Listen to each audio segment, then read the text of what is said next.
Can you guys hear me? We're just having it on quiet. Okay, thank you. Unusual.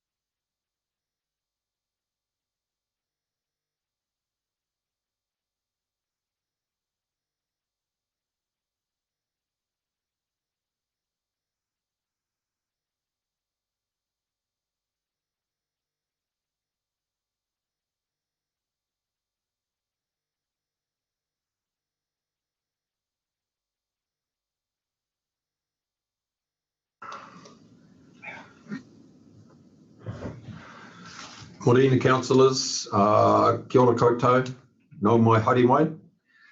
Welcome to the Regional Council Toi Moana meeting of the 30th of September. I need to state up front that this meeting is being live streamed. I remind councillors and staff that the public section of this meeting, as I said, is live streamed and is being recorded, and that recording will be made available on the Bay of Plenty Regional Council website following this meeting.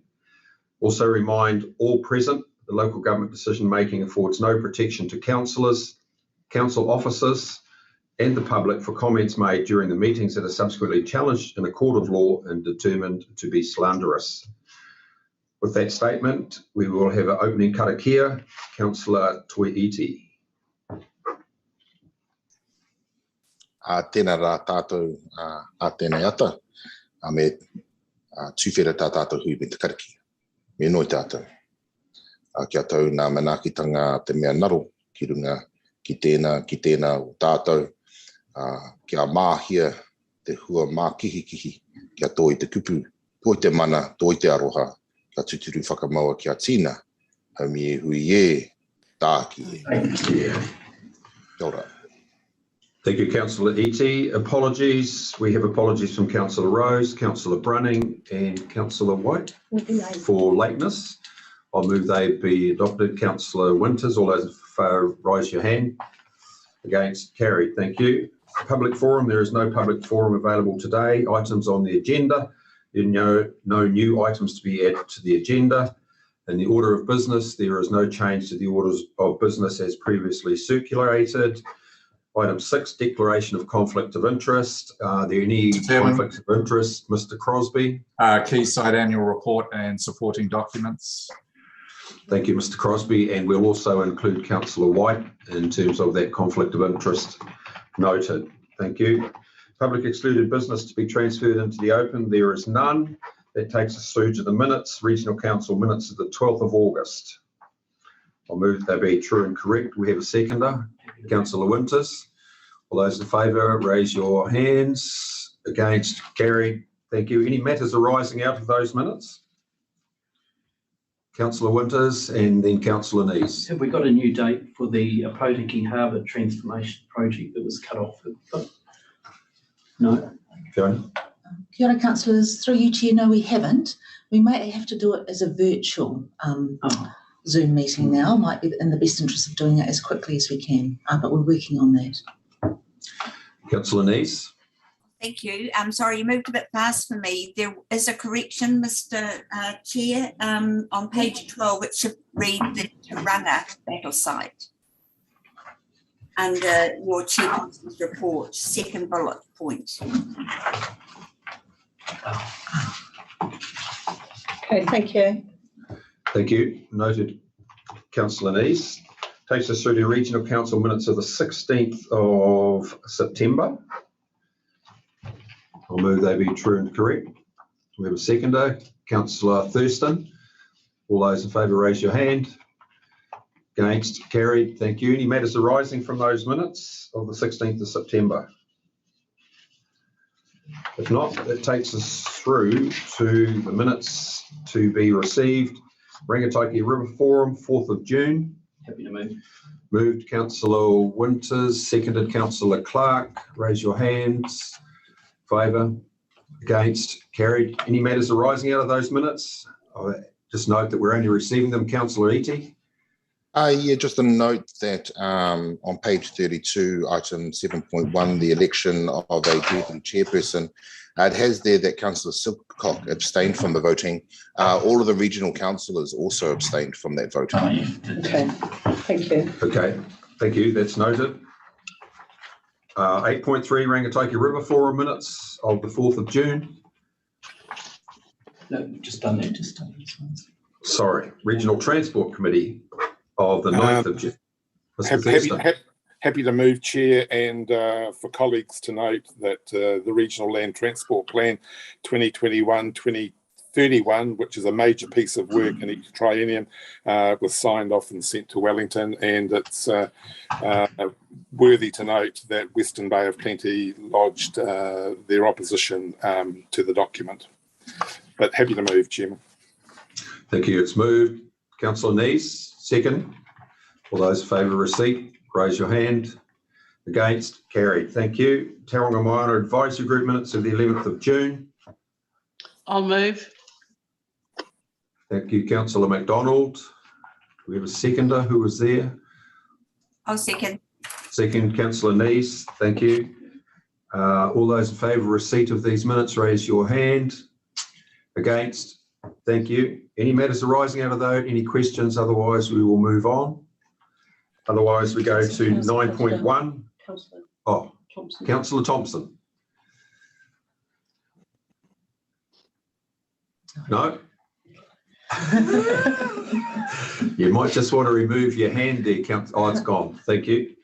Chairperson, go to reports. So 9.1, Chairperson's report. I'll move the adoption of the Chairperson's report, and in doing so, are there any questions in terms of the diary?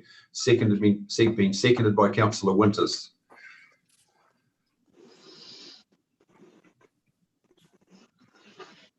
Okay, it appears not.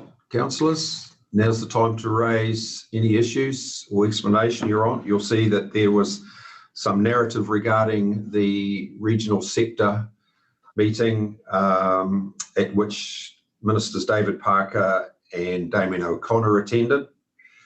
And then we also had the Chief Executive of Fonterra in terms of trying to build relationship with regional sector to address the combined challenges that we have in terms of freshwater and RMA spaces. Then you also note that we had Bill Bayfield, the Chief Executive. Well, he's not new now in regards to Taumata Arawai.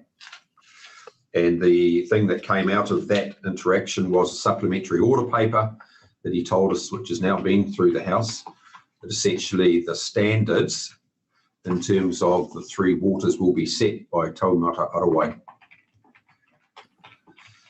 If not, we will move on. 9.2. Oh, Councillor Nees, sorry. I was just going to note, Mr. Chair, that the Water Services Bill was passed into law yesterday. Oh, Thank you. Noted. 9.2, resetting minor rivers and drainage schemes rate for 2021. You'll recall, councillors, this was subject to a change in our previous council, so this is really just a procedural matter in terms of setting the rates for these schemes. You'll recall there was an error in terms of the calculation in our previous council minutes, so I'll move. Seconded, Councillor Iti. All those in favour say aye. I'll raise your hand, sorry. Against? Carried. Thank you. Focus catchments 9.3. Kopu Ririura stream realignment projects. Mr. Engel. Yes, thank you, councillors. I'm happy to take the report as read. I'm not sure if I have Council Officer Paul Greenshields on the line or not, but he was going to speak to this. Paul, are you happy to make a couple of comments? I am, yes. Can I just, before you start, declare a conflict there? I chair the Rotary Centennial Trust for the Valley. Okay. Thank you, Councillor Von Duddleson. Mr. Greenshields. Thank you, Mr. Chair.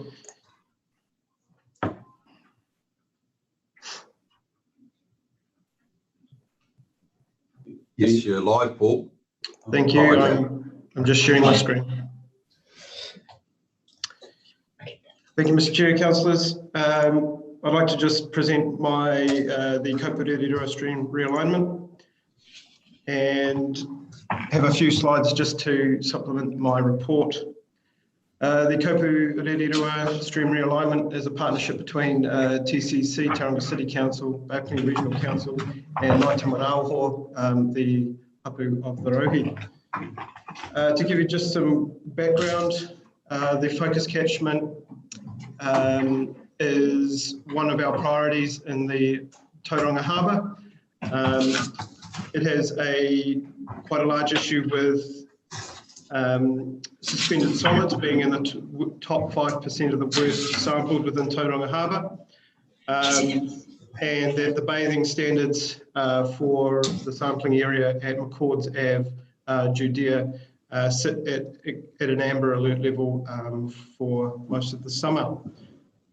The catchment's quite a dynamic catchment with increased urbanisation, and the Nonoko stream, one of the larger tributaries of the Kaupūrererua, is heavily influenced by stormwater attenuation and modification through the lake's development. So as part of our focus catchment plan, the action plan for the lower area within the Kaupūrererua, we are prioritising increased linkages between our strategic partners in the bottom there, making sure we're having the right conversations at the right time, and supporting Ngāi Tamarauho in their hapu management plan,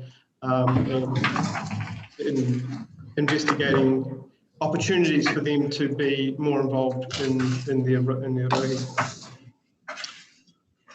So the project here, this is a realignment project to straighten, to take the straightened stream channel out of the what's known as the Cave Valley open space through underneath the city there. This is an artist's impression of what it will look like in the end. This project aligns really heavily with the 3 impact areas for the focus in the LTP. Under climate change, 300,000 plants are going to go into this area, and we have removed approximately 100 cows, therefore removing the emissions of 145 tonnes per year. The partnership with Māori, Ngāi Tamarauho, has been key in the development of this area, and you can see in the background of this artist's impression, Puki Toromia, one of their most significant pās for Ngāi Tamarauho. The community participation has been high, with TCC and Auckland Regional Council conducting a number of community engagement opportunities for public to engage and give their feedback on the proposed design. Within the winter planting seasons of 2022 and 2023, the community will have the opportunity to come and be involved in the restoration of this area, especially in the planting of the wetlands that you can see in this artist's impression, and the wider floodplain. And there is a really great connection through to the community through the Rotary Centenary Trust, and they have been involved heavily in upgrading and enhancing areas within the Kaupūrererua floodplain. As my report signals, there are, for us, for the Auckland Regional Council, there are a number of sediment tools being designed into this realignment, which will take the larger sand particles and finer mud particles from the water and deposit them on the floodplains and within a second bench designed into the river. This will make the design useful in removing those sediments and leaving them within the catchment and not depositing them into the receiving environment, the Waikato estuary. that's my presentation, and if happy to open up to any questions. Thank you, Paul. So the paper is now open for commentary, questions from elected members. Happy to move, Mr. Chairman. It's been moved by Councillor Winters. Happy to second, Mr. Chair. It's been Great seconded by project. Councillor Crosby. Councillor Thompson. Yes, thank you. Firstly, thanks for the report. This is a hugely important and significant project for Tauranga City, and I applaud the work that's actually gone into it. I've got a few matters arising, if I may. What I'd like to see going forward is more of a matrix which measures how we're doing in terms of sediment control, water quality, etc. I know this will be very tied up with the freshwater work, but I think it's quite important. And I am old enough to recall the very stringent stormwater and earthworks consents that were given in and around Takitumu Drive construction. And what I'm really wanting to see is some trend data in terms of how we've actually been tracking. There were significant conditions attaching to that in terms of fish life. And so I'd really like to see more information on that. Secondly, it will surprise nobody, but I have a question in terms of, I do hope there is a work stream on storyboards for this particular catchment. And if I die before I see a storyboard erected, could you just erect one in my living memory that I did try very hard to get storyboards on our reserve ways, because this has got a magnificent history. It's got magnificent wildlife, and I think this is just absolutely crying out for a wonderful storyboard matter. And my third issue is, Chris, I do think that currently the Western Bay of Plenty councillors have a regular operations update where they get together with you or your team and understand the operational issues which are happening within the Western Bay. Could I please suggest that a similar session be set up for Tauranga councillors so that we can also understand the actual operational matters that are occurring within Tauranga? Thanks very much, Mr. Chairman. Thank you, Councillor Thompson. Councillor Neese. Thank you. Well, I just want to celebrate really where this project has got to. I was involved in it back in 2003 when it was first conceived as a community partnership. And the vision then was to make this valley the gateway and to celebrate it as the gateway to Tauranga. So it's wonderful to see the vision that was established back then now coming to fruition. My question is around the carbon sequestration. There's some great numbers in there in the report, but also the statement that the wetland creation is going to have a negative offset.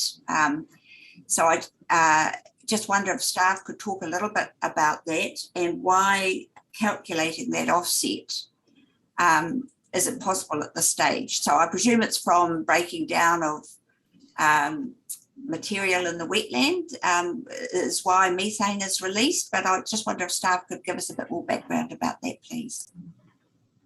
Through you, Mr. Chairman.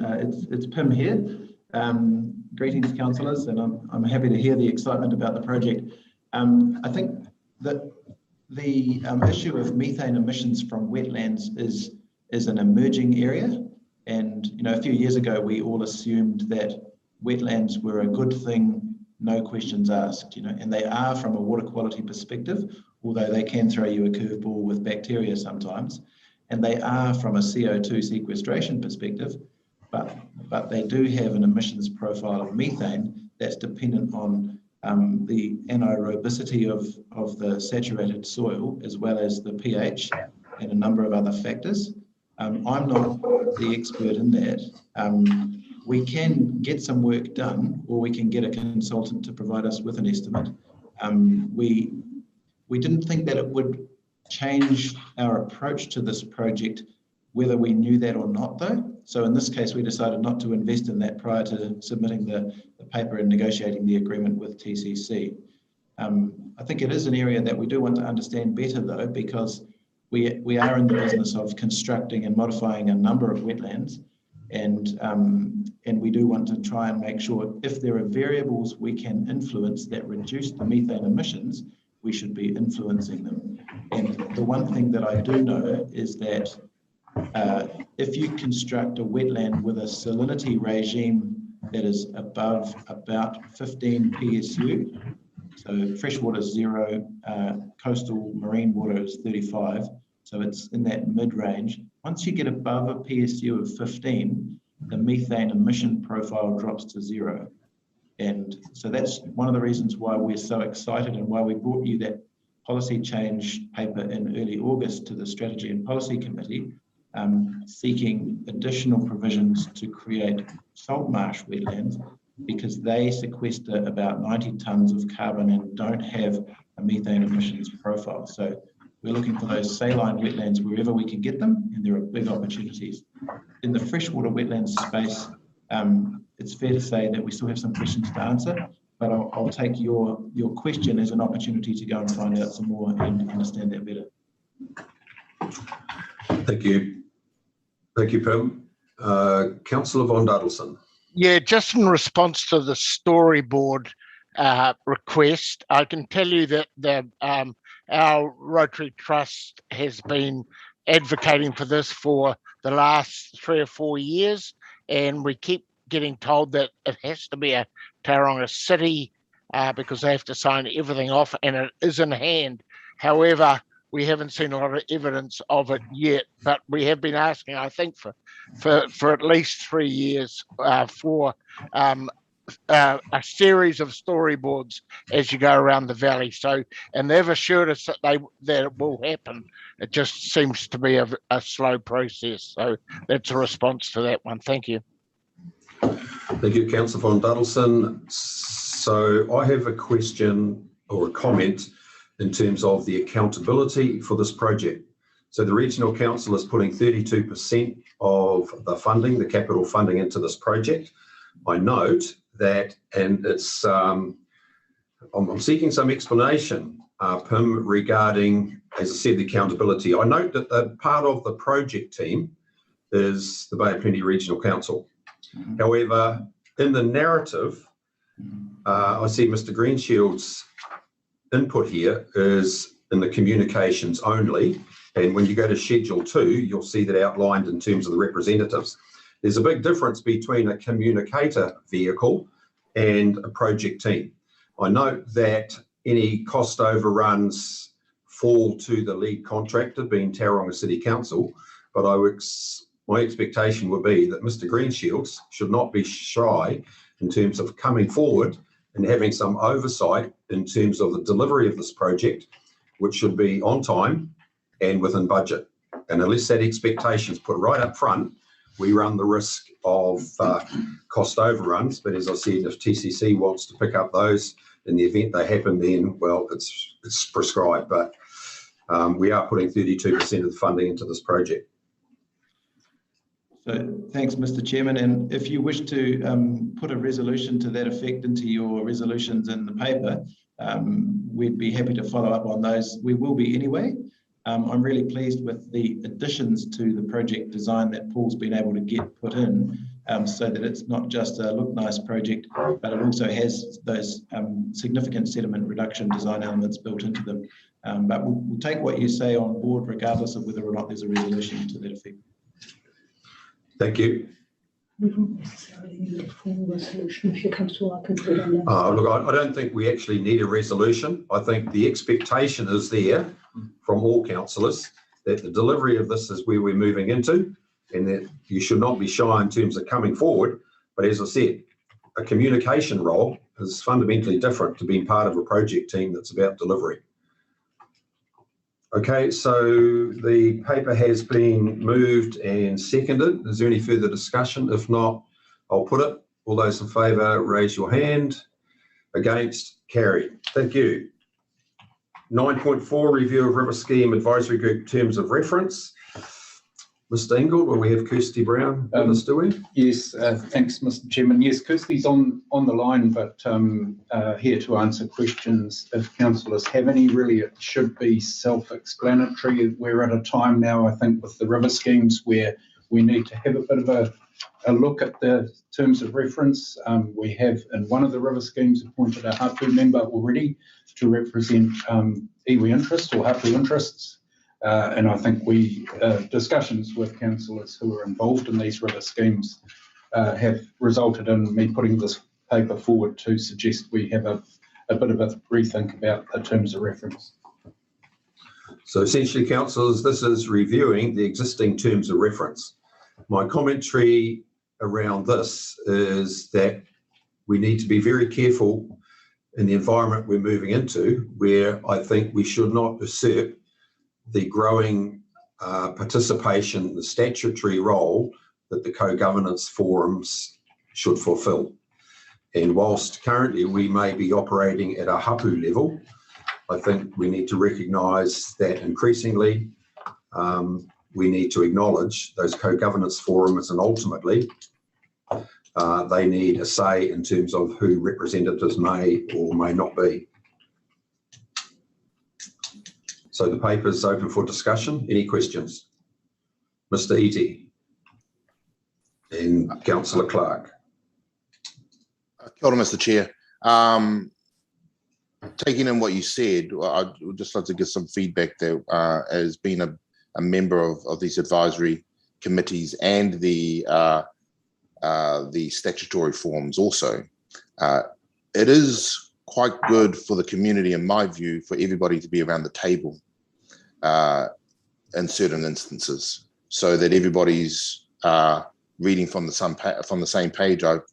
I find that often the left hand doesn't know what the right hand's doing, and in the vacuum of that, in that sort of situation, people start making stuff up. So I quite like having opportunities where different stakeholders of the community, hapu, iwi, landowners, farmers, land users, other ratepayers are at the same table. So we'll just put that in there. And also with regards to the revising of these terms of reference, the review, that if there was a potential for a subcommittee of some sort where those councillors who are participating within these forums are involved in the terms of reference as a first step before it comes back to full council. Kia ora. Thank you, Councillor Iti. Chief Executive. Yes, through you, Chair. Thank you, Councillor Iti. That's a very good idea. We'll look to do that in terms of having a subcommittee provide guidance before we come back to full council. Councillor Clark. Yeah, I'm pretty much on the same page as Tohi. We've had quite a few discussions around this, and actually a broader brush than initially reads, and particularly in terms of the current times we're actually going through, and the need to actually put the river advisory groups in a closer space with the co-governance groups. And so we certainly do need a subcommittee to work this and take its time and get it right. Yes. Thank you, Councillor Clark. Mr. Ingle, time frame for delivery of the work back? I would expect that if we have a small, reasonably tight working group of councillors, we could deliver something before Christmas in terms of a draft terms of reference. I don't think there's widespread changes. It's more of an adjustment just to keep with the times. Make sure we're doing this job well. I think we're doing well at the moment, but I think we can do better in this space. Thank you. Councillor Neese. I just think it's really important you consult with the river scheme advisory groups themselves. I was at a meeting with one earlier on this week, and I felt a little bit uncomfortable that this wasn't raised with them, and that this was proposed to go to council. I didn't feel it was my place to raise it since Mr. Ingle wasn't actually at the meeting, but I do believe that they are the people that are around the table at the moment are the ones that are actually funding the river scheme in the main and need to be involved in this. Thank you for those comments. Any other commentary? Happy to move if it hasn't been moved. So we move. Hasn't been. Moved councillor Winters, seconded councillor Eating. All those in favour, raise your hand. Against, carried. Thank you. 9.5, procurement for mangrove seedling management services in Tauranga Moana. Mr. Ingle and Jackson. Thank you. And I'm not sure if I've got Jackson on the line or not, but this should be a fairly straightforward procedural paper, councillors. It does exceed the CEO's delegation, which is why it's come before you, but it's a long-standing program of work and it's going quite well. So I'll just take it as read, please. Okay, it's taken as read. I've got a question, Mr. Ingle. Did I read, am I right in reading that the current contractor doesn't want to, he wants to relinquish involvement? Yeah, that's Is there any message in that for us? I'm not aware of the reasons behind it, but it may just be a matter of that person's stage in life. They don't want to continue on with this work, or they have other opportunities. I don't know. Through you, Mr. Chairman, it's Pim DeBonchi here with Jackson Efford. The current contractor is wishing to retire. So that's the answer. Okay, thank you. And the other question is, whilst we have a lead contractor, does this involve community voluntary groups around Tauranga Moana? Or is it a very specific lead contractor does all the work? So there's an interaction between the community group efforts and the contractor efforts. I don't know if you recall the matrix of different types of mangrove infestation within the consented areas that we've agreed to work on. The community groups take care of the lighter, safer infestations. Then this contractor is put in place for those slightly more difficult and slightly less safe places. And then the other sites where reinfestation is very rapid and the mud is so deep that mangrove seedling control isn't viable long term, we don't do any work. So this is for those places where it's just a little bit too difficult for the community groups, but it is in areas that we have agreed to provide some support on an ongoing way. Thank you, Pim. The other question I've got is, you've mentioned in the narrative here, handheld tools only. Is that just as a commentary? My understanding was some of the consents around Tauranga Moana that there was, as a condition of the consent, mechanical control permitted. Is that still the case, or has that been rescinded? We have, as you know, experimented with vehicular or other mechanical control methods, but that is not what we're seeking at the moment. It is permitted under the consent in certain circumstances, but the feeling is that post-COVID, we're looking for those job-rich opportunities. I feel pretty comfortable that we're going to get the same kind of value for money using gangs with hand tools, and that's why we've promoted this approach. Okay, thank you. Any other questions, councillors? I'll move. We have a seconder. Councillor Nees, all those in favour, raise your hand. Against, carried. Thank you. Chairman, can yes. I just quickly check, if we go back to the review of the terms of reference, are you establishing a working group or a subcommittee? Because that's quite important. Working group. A working group, right, thank you. 9.6, procurement plan for rivers and drainage capital works. Mr. Ingle. On the home straight here for my papers. Councillors, this is a routine procurement plan. We've had one for rivers and drainage capital works every year of this nature. The only difference with this one, of course, is there's a slight difference with the Lake Okaraka project that has exceeded its budget. So we're asking for a little more money there to finish off that project, and it is almost finished. So other than that, it's fairly straightforward in terms of procurement. I don't have any support on this one, so Mark Townsend and Paula Chapman are actually on a river supervisory group, a river SIG meeting in Wellington at the moment, looking after the shovel ready project. So I will ask you to. Oh, just on bullet point 5, Mr. Chairman, the extra 105 for Lake Okaraka. There was a severe erosion problem during the construction of that. We're not paying for that. I guess that hopefully the contractor is paying for that. Yes. Yeah, so the 105 is just to do what, Chris? Yeah, so what's happened here is that when we were excavating the last 50 metres, we struck solid rock, which wasn't expected. So we had to bring in a bigger than expected excavator with rock breaking equipment to finish that last section. We had allowed for some rock removal, but this far exceeded what we'd allowed for. And the other thing was the outlet replacement. The actual design and alignment needed altering to avoid a recently discovered heritage site. So that was unknown as well.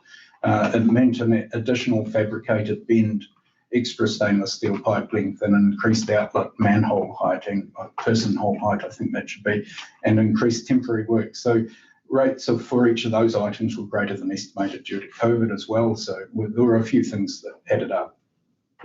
Happy to move resolution in its entirety, Mr. Chairman. 9.6. So it's been moved by Councillor Winters, seconded by Councillor Thurston. Councillor Nees, you have a question? Yes. How is the extra 105,000 going to be funded? Chris, if you wouldn't mind. Is that target rated or is it a general rate increase? Mr. Chairman, it's a combination of targeted and general rate, so it'll be funded in the same as the rest of the project. So it'll just be, it's a relatively small addition to the overall cost of the project, but it'll be funded in exactly the same way as the rest of the project, combination of targeted and general rates. Happy, Councillor Nees? Okay, it's been moved. And any further discussion? It's been moved and seconded. All those in favour, raise your hand. Against? Carried. Thank you. 9.7, appointment of Regional On-Scene Commander. An alternative. Do we have Sarah? We do. She's in the Zoom meeting, Zoom room. There she is. Welcome, Sarah. Morena councillors. This paper is asking council to appoint our regional on-scene commander as well as an alternate on-scene commander. And just by way of background, the authority for managing oil spill responses is actually provided by the Maritime Transport Act. And there are 3 tiers of response. So a tier 1 response is where industry respond to a spill. A tier 2 response is considered a regional spill where the regional council must take action. And a tier 3 is where you've got a national response and Maritime New Zealand take a lead. The Regional Council does have an oil spill contingency plan and it specifies what we will do when there is a tier 2 emergency. But the Maritime Transport Act delegates specific powers to on-scene commanders so that they can do what they need to do in an emergency. It does require some training. There are qualification requirements and it also requires that the Regional Council formally appoints those persons. So we are asking you to appoint Scott Robertson, who is a Regional Council employee, and Derek Hartley, who's with Waikato, to fulfil those appointments, and it's a procedural matter. So I'll take any questions, otherwise just take the paper as read. Thank you, Sarah. Councillor Winters. Oh, happy to move recommendation on 134. I've worked with Scott a lot through the Maritime Division through Rotorua Lakes. Good person to have on board. Thank you. Question from me, Sarah, is the interchangeability in terms of jurisdiction applies equally to both Derek and Scott. In other words, Scott's from the Waikato. It doesn't mean to say he operates within the Waikato. He's equally able to operate here in the Bay Plenty. Is that right? That's correct, yes. So once you've warranted and got the powers under the MTA, Derek would just be operating on behalf of us through our oil spill contingency plan. Okay, thank you. So it's procedural matter being moved by Councillor Winters. Do we have a seconder? Mr. Love. Any further discussion? If not, all those in favour, raise your hand. Against? Carried. Thanks. We're doing well for time here, councillors. So that brings us through to 9.8, and I see we have Andrew Meikle with us. Welcome, Andrew.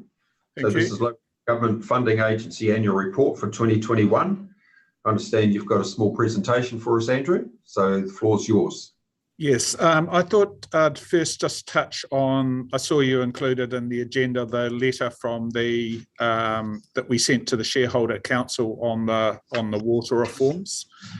So just very quickly, LGFA is not providing any advice to councils on what they should or shouldn't do in response to opting in or opting out. The implications for LGFA are more around how the refinancing of the water entities would work. So very briefly, if the reforms go ahead in some form, then LGFA will work with a transition agency on those issues. We're keen to minimise the cost and make the transition of financing as smooth as possible, so it's effective for the councils. There are various options on what role LGFA could play. The water entities could go out and raise a whole lot of debt quickly and repay sort of councils, but there's also the possibility of things like councils making loans to the water entity for a period of time and allowing those loans to run down, or LGFA could provide financing to the water entities, which would be probably more cost effective than them going out and raising $10 billion of debt sort of quickly. So happy to take any questions on that if there are any, otherwise I'll move to the annual report. Okay, councillors, I don't know whether you've had the opportunity to read this, but this is an important input into the Three Waters reform, and associated with this, as Councillor Crosby will probably say, is the interest of the rating agencies associated with LGFA in terms of their interest as to how these things will be governed. Councillor Thompson.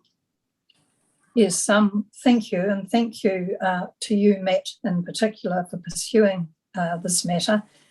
You are, I think, a representative on the Shareholders' Council, so I've got a question to you in that capacity. What level of risk do you see associated in relation to these three water reforms in light of the LGFA response? Thank you. Thank you, Councillor Thompson. So through you, Mr. Chairman, what we've tried to do through the letter from the Shareholders' Council to the LGFA and the response is to try to quantify that risk. It still is uncertain, of course, because as Andrew has said, the actual form of the Three Waters entities and how the Crown will be involved or not in the borrowing and the borrowing requirements for them is uncertain at the moment. So we've tried to look at some of the scenarios that may occur and assess the risks for those scenarios. And we'll continue to do that as it gets clearer what type of entities are going to be formed and, as I said, the exact relationship with the Crown. I think that will be a key determinant here, as Andrew has already pointed out. So at the moment, the scenarios that are set out in the letters do start to talk about what some of those risks will be, depending on how those scenarios play out. And as they become clearer with legislation and changes that the government put in place, we'll report back to this council, as all councillors on the Shareholders' Council and shareholders in the LGFA will do. But at the moment, we've tried to set out what we believe some of those risks will be. But Andrew, as you can see, the LGFA are looking at this very closely. There are very high level conversations with the Crown and with councils on the effect on the LGFA. And at the moment, we are just looking at what some of those scenarios will be. So just to reiterate, we have had discussions with DIA and Treasury, but they're all at a very high level, so there's no decisions made on the detail. So if LGFA was to lend to the water entities, it would, as Matt's sort of alluding to, depend on the security of and credit quality of the water entities, what security they have. But at the moment, LGFA would not be able to lend to the water entities, so we would have to get approval from shareholders to do so. So shareholders and guarantors would have to get comfortable with the risk versus the benefits if that's a path they wanted to go down. So really the ultimate decision is going to be made by LGFA shareholders, not LGFA management. Thank you, Andrew. Any other commentary on the papers attached or appended from councillors, specifically the Three Waters issues? If not, we'll move on. Andrew, and your report.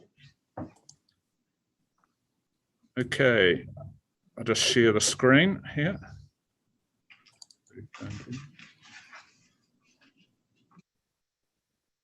So you can see the screen, this presentation. Come up.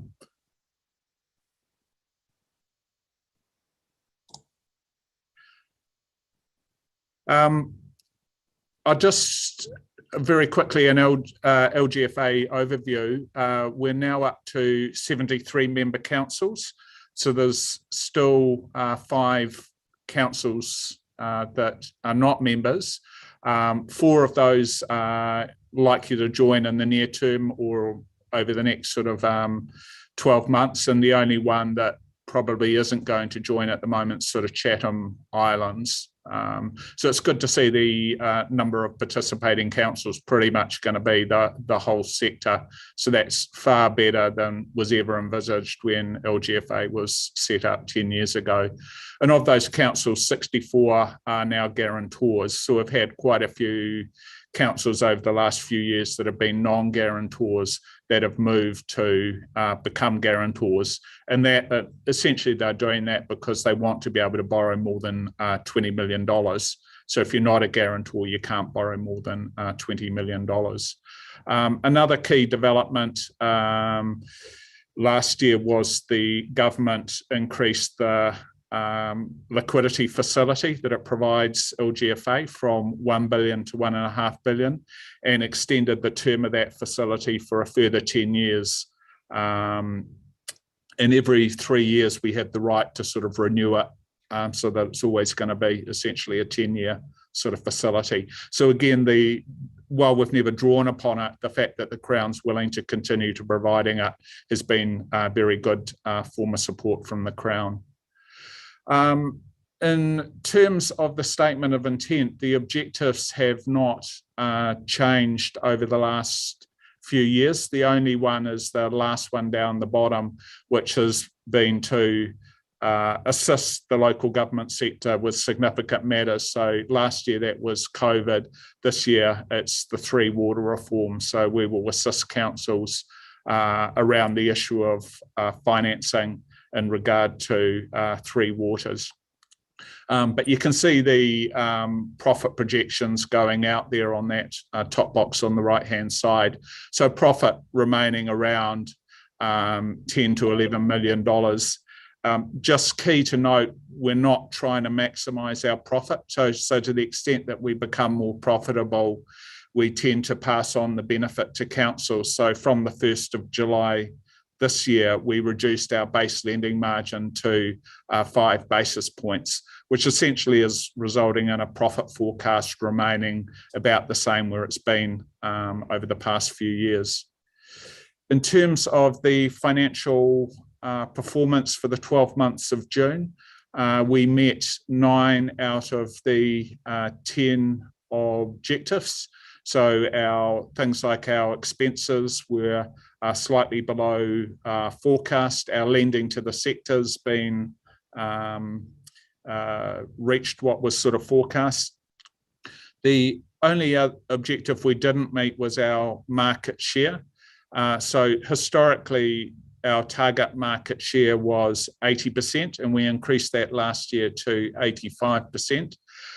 The reason we didn't meet it is because Auckland finances 2/3 of its debt in its own name. So when they do a big domestic bond issue, it means that LGFA's market share will fall. So last year, Auckland did a $500 million bond in the domestic market. So when they're doing 500 million versus LGFA's annual issuance of something like 2.9 billion, then that becomes quite a significant part of the market share. So it's always going to be a function of when Auckland does a domestic bond issue. So we're not sort of too concerned about that because that's out of our control. We simply can only lend a third of Auckland's financing requirement, because otherwise the rating agencies would see LGFA as being too concentrated in terms of its lending to Auckland. So Auckland will continue to do 2/3 of its financing approximately in its own name.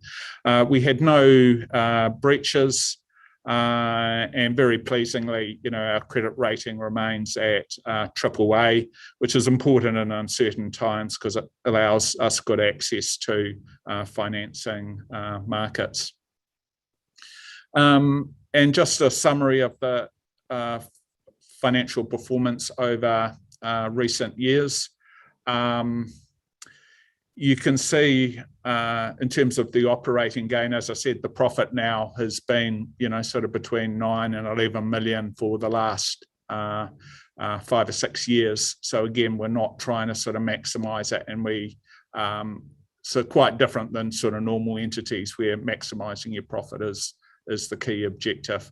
Our key objective is really to provide lower financing costs to the sector. Nevertheless, we do need to make some gain, because it just means, as you can see, our total lending is continuing to grow year on year. We need to increase our shareholder funds. So you can see on that bottom right-hand graph, if our shareholder fund, if we sort of make a $10 million gain, our shareholder funds are going up each year. So our shareholder funds as a percentage of total assets is remaining around the same. So we have a minimum target there of 2%, and the board's objective is to increase that to ultimately to 3%. So again, that's de-risking things for guarantors. The last slide I'll touch on, just the LTP forecasts. So this is the net debt to revenue ratio for the different council sector groups based on the LGNZ definitions of the councils. So you have the 26 rural councils. When you look at the actual net debt to revenue, you can see for the rural councils, provincial councils, net debt to revenue has been remaining relatively constant. So while debt has been increasing, revenue has also been increasing. Metro councils have increased their debt to revenue by around sort of just over 20% in the last 4 years. Regional councils that have come from a position where they've had more financial assets than debt, a number of the regional councils have been using those financial assets to invest more, either in infrastructure or to assist sort of development within their sort of regions. When we looked at the draft LTPs, we can see that pretty much as an increase in net debt to revenue ratios for all sector groups, and that's quite heavily loaded towards the front end of the long-term plans. So there's now more of a willingness, I think, to get on and undertake infrastructure investment. Part of that is in response to growth rates. The population growth rates have been sort of higher than what was sort of thought 5 years ago. So a lot of councils now are looking to invest in growth, and in particular housing growth. So across the 78 councils, only one had a decline in its population last year, which was Bulla. So again, quite different than 10, 20 years ago, where quite a number of councils were suffering population decline and therefore didn't have to worry about growth. The other driving factor is the ability to co-invest alongside government. So we've seen over the last 3 years, the Provincial Growth Fund has provided investment opportunities for a lot of rural and provincial councils, a lot of those on a co-investment basis. There's also been the shovel-ready projects, and there's also been the $750 million water, first stage of the water reform package again. So government has been giving money to councils In many cases, they might be a larger development, so the council's going to be use some of its own money to get on and do that. And because a lot of that was aimed at boosting economic activity in response to COVID, again, a lot of that investment activities incurring over the first few years of the LTP. So we are expecting net debt to revenue ratios to rise. But again, when we look at the operating performance of councils, the sector as a whole is balancing its budget. So its operating income slightly exceeds its operating expenses. So the increase in debt is being done to finance infrastructure. So again, that's a good thing. And it does start to level out over the last stage of the LTP. So I'll finish there and happy to take any questions. Thank you, Andrew. Councillors, opportunity for questions. Andrew, your comments regarding the LTP forecasts, I think the evidence shows that historically, whilst you may deal with the forecast, the actual spend always undershoots what was programmed. So whilst these figures are an indication, they're likely to be undershot in terms of debt to revenue, aren't they? That's exactly right. So on average, councils spend around 80% of their capital expenditure sort of budgets. So that means that other things being equal, debt tends to rise not as much as what is forecast. The one provision I put against that is increase in the cost of doing capital expenditure at the moment. So there's certainly a lot of pressures on the sector. So it is possible that the cost of some infrastructure build may exceed what councils have budgeted. So again, that might be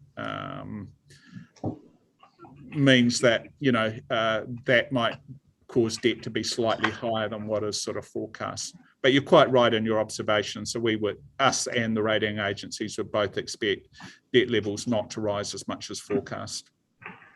Okay, thank you, Andrew. We have a question from Councillor Thompson. Yes, thank you, Andrew. Could you go back to your first slide, please? Oops. Sorry, I noted something here. So just a question, in terms of the Three Waters reforms, are you expecting potentially the legal structure to be CCOs? No. What the government are proposing is that there would be a statutory ownership of the water entities by the local authority sector.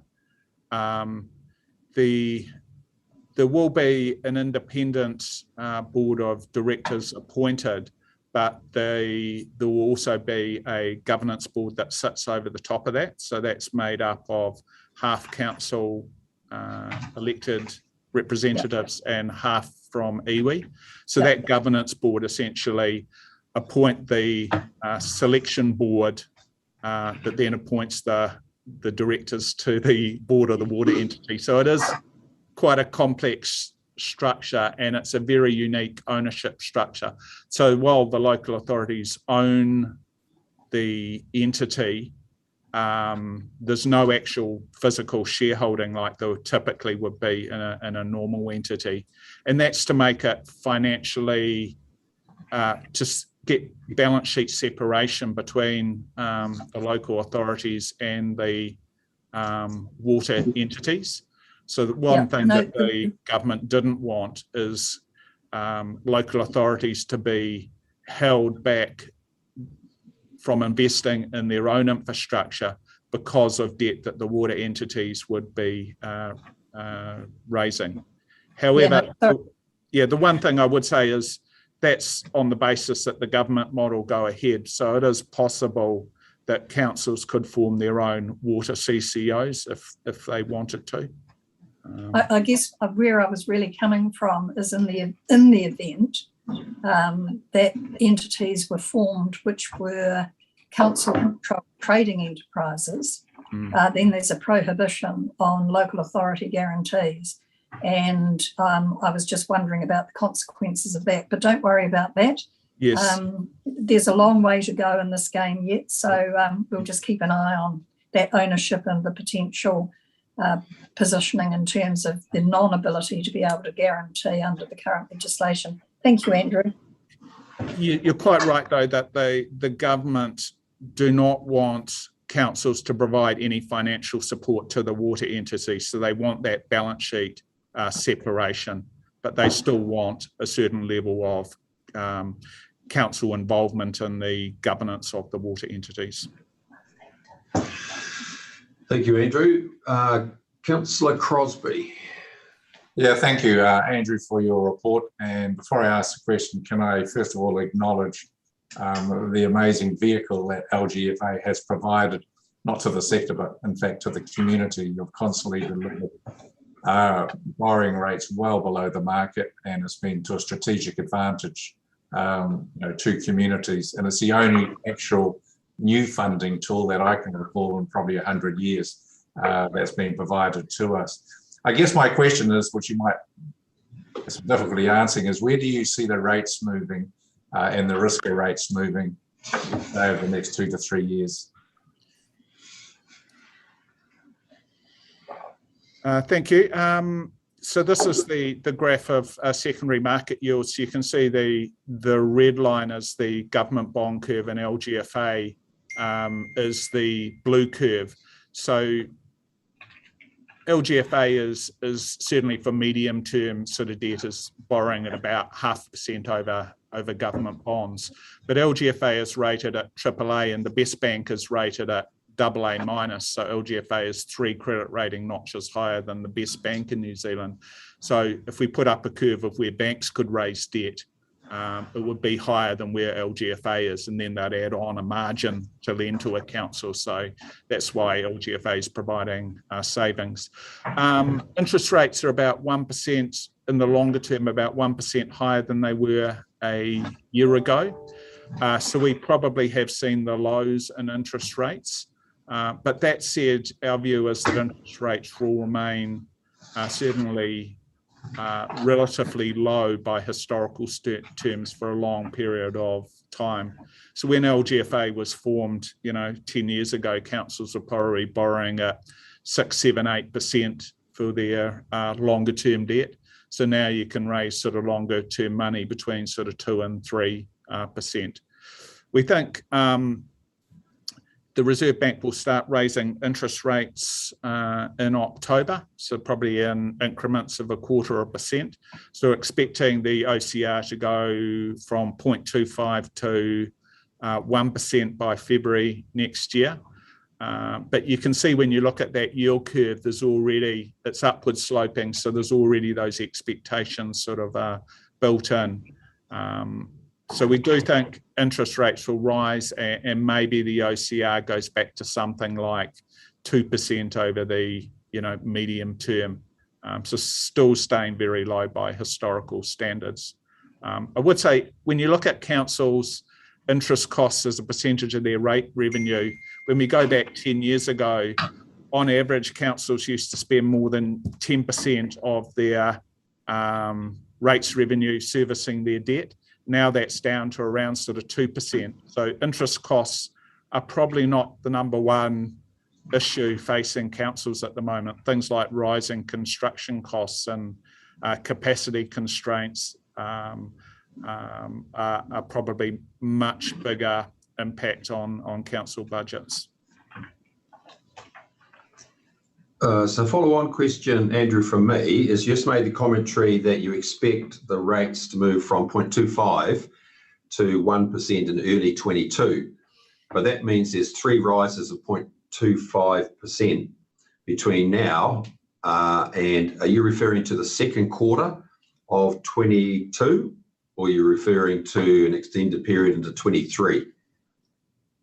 The likely dates for the increase will be at the Reserve Bank OCR reviews, which will be October, November and February. So it will be by February 2022, the OCR will get to 1%, with the proviso that, you know, if the COVID sort of lockdown, we had to go back into a more severe lockdown, then that may cause the Reserve Bank to pause. Okay, thank you. I wasn't aware that they'd moved in October and November and then February. I thought they were moving on a quarterly basis.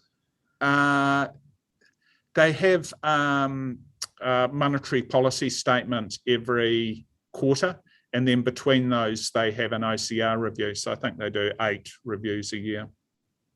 Okay, thank you. So other dates, I think there's none in December and January, so that's why there wouldn't be a rate rise those months.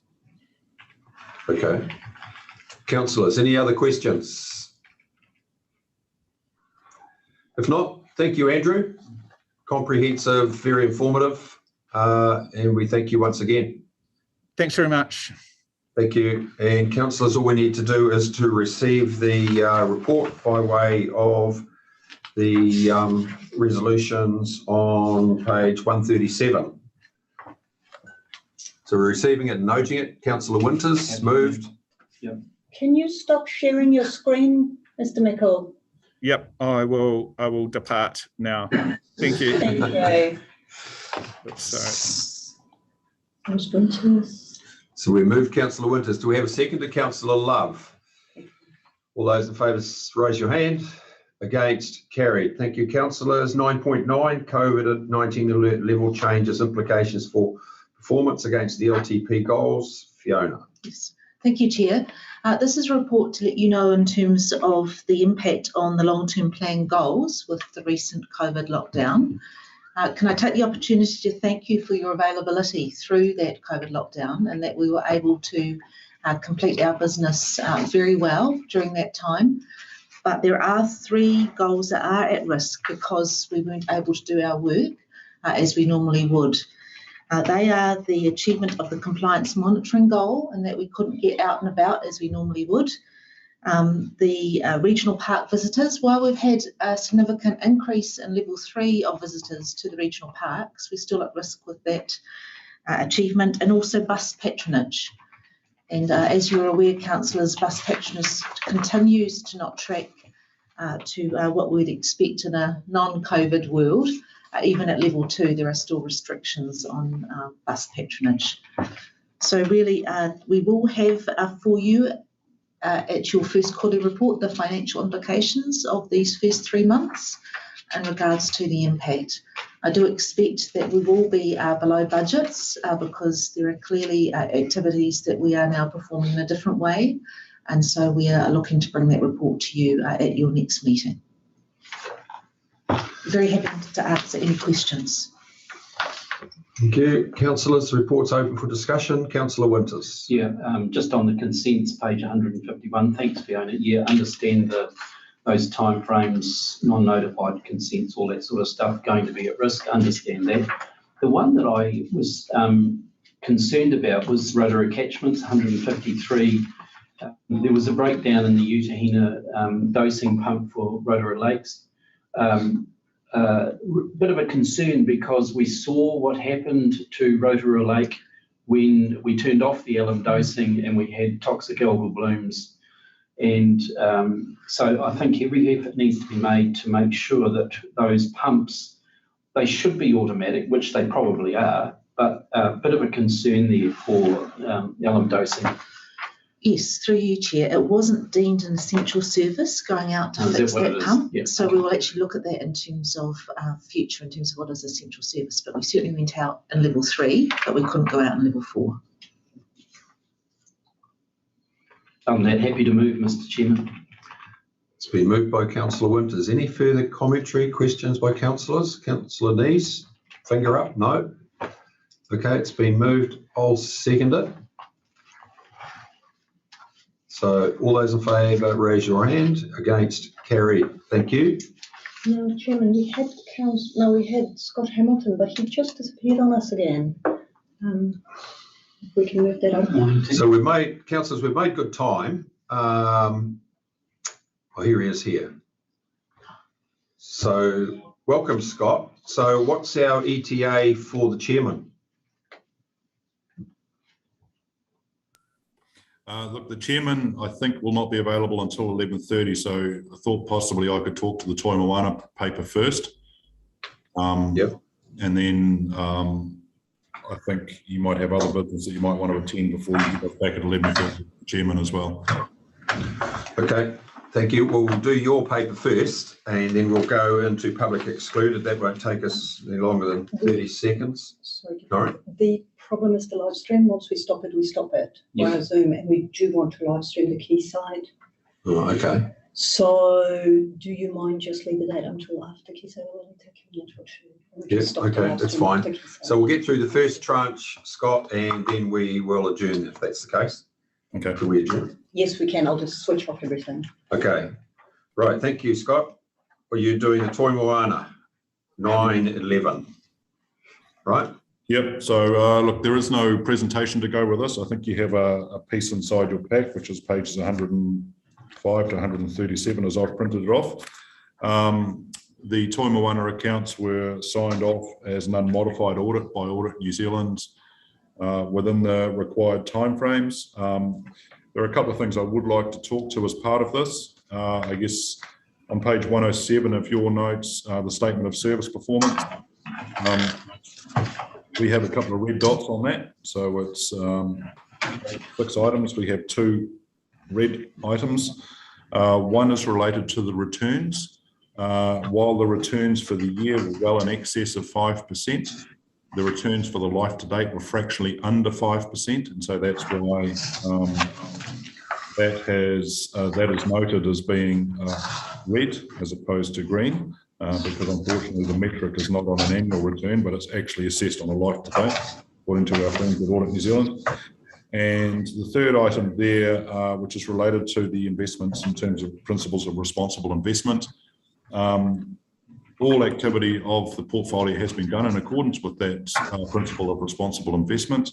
However, there is an obligation in our quarterly report that we note that there was no breaches of the SIPO during the period, and on 3 of those quarters, we did not put those words in. And so while there were no breaches, we did not note that on the report, and so therefore we got a fail from our Audit New Zealand friends again on that one. But that is the extent of it. Everything else was green. I think in terms of the final results, it was a very, very satisfactory year. A strong performance. It got us back up over that 45 million threshold. We had $47 million worth of assets at the end of the year, and it did do the distribution of the 5% as requested for that year as well. So it was a good catch-up year. Subsequently, I can note the portfolio is at 47.8 million as of this morning. So that's 800,000 up on where it was as at 30 June, which is largely in accordance with where we've wanted to be in the market. And the first transaction into the international equities, about $4 million has gone into that recent, and that is in accordance with the SIPO change that went through at the last council meeting as well. So if there's any questions, I'm happy to take those. Councillors, any questions? Councillor Nees? Hi, Scott. Thank you for coming to talk to us today. We had skipped a year of paying the dividend, and we partly paid it. Is that right? So we've still got some catch up to do in the upcoming year, or are we square? Yeah, so the dividend that has been paid in the financial accounts that you see here in front of you, the 2.25 million is effectively the dividend that would have been paid for that financial year. So the prior year's financial year dividend is still, we'll call it in arrears. That balance of 47 million at year end would indicate that some of that is sitting inside the fund at the moment, but we're not quite, that red indicator would mean that we're not quite fully caught up to where we would love to be. So the intention is for this year, yes, we want to pay the 5%, and we will do the best we can according to the portfolio to cover off that residual amount as the portfolio and markets permit. Thank you, Jane. Thank you, Scott. Councillors, any other questions?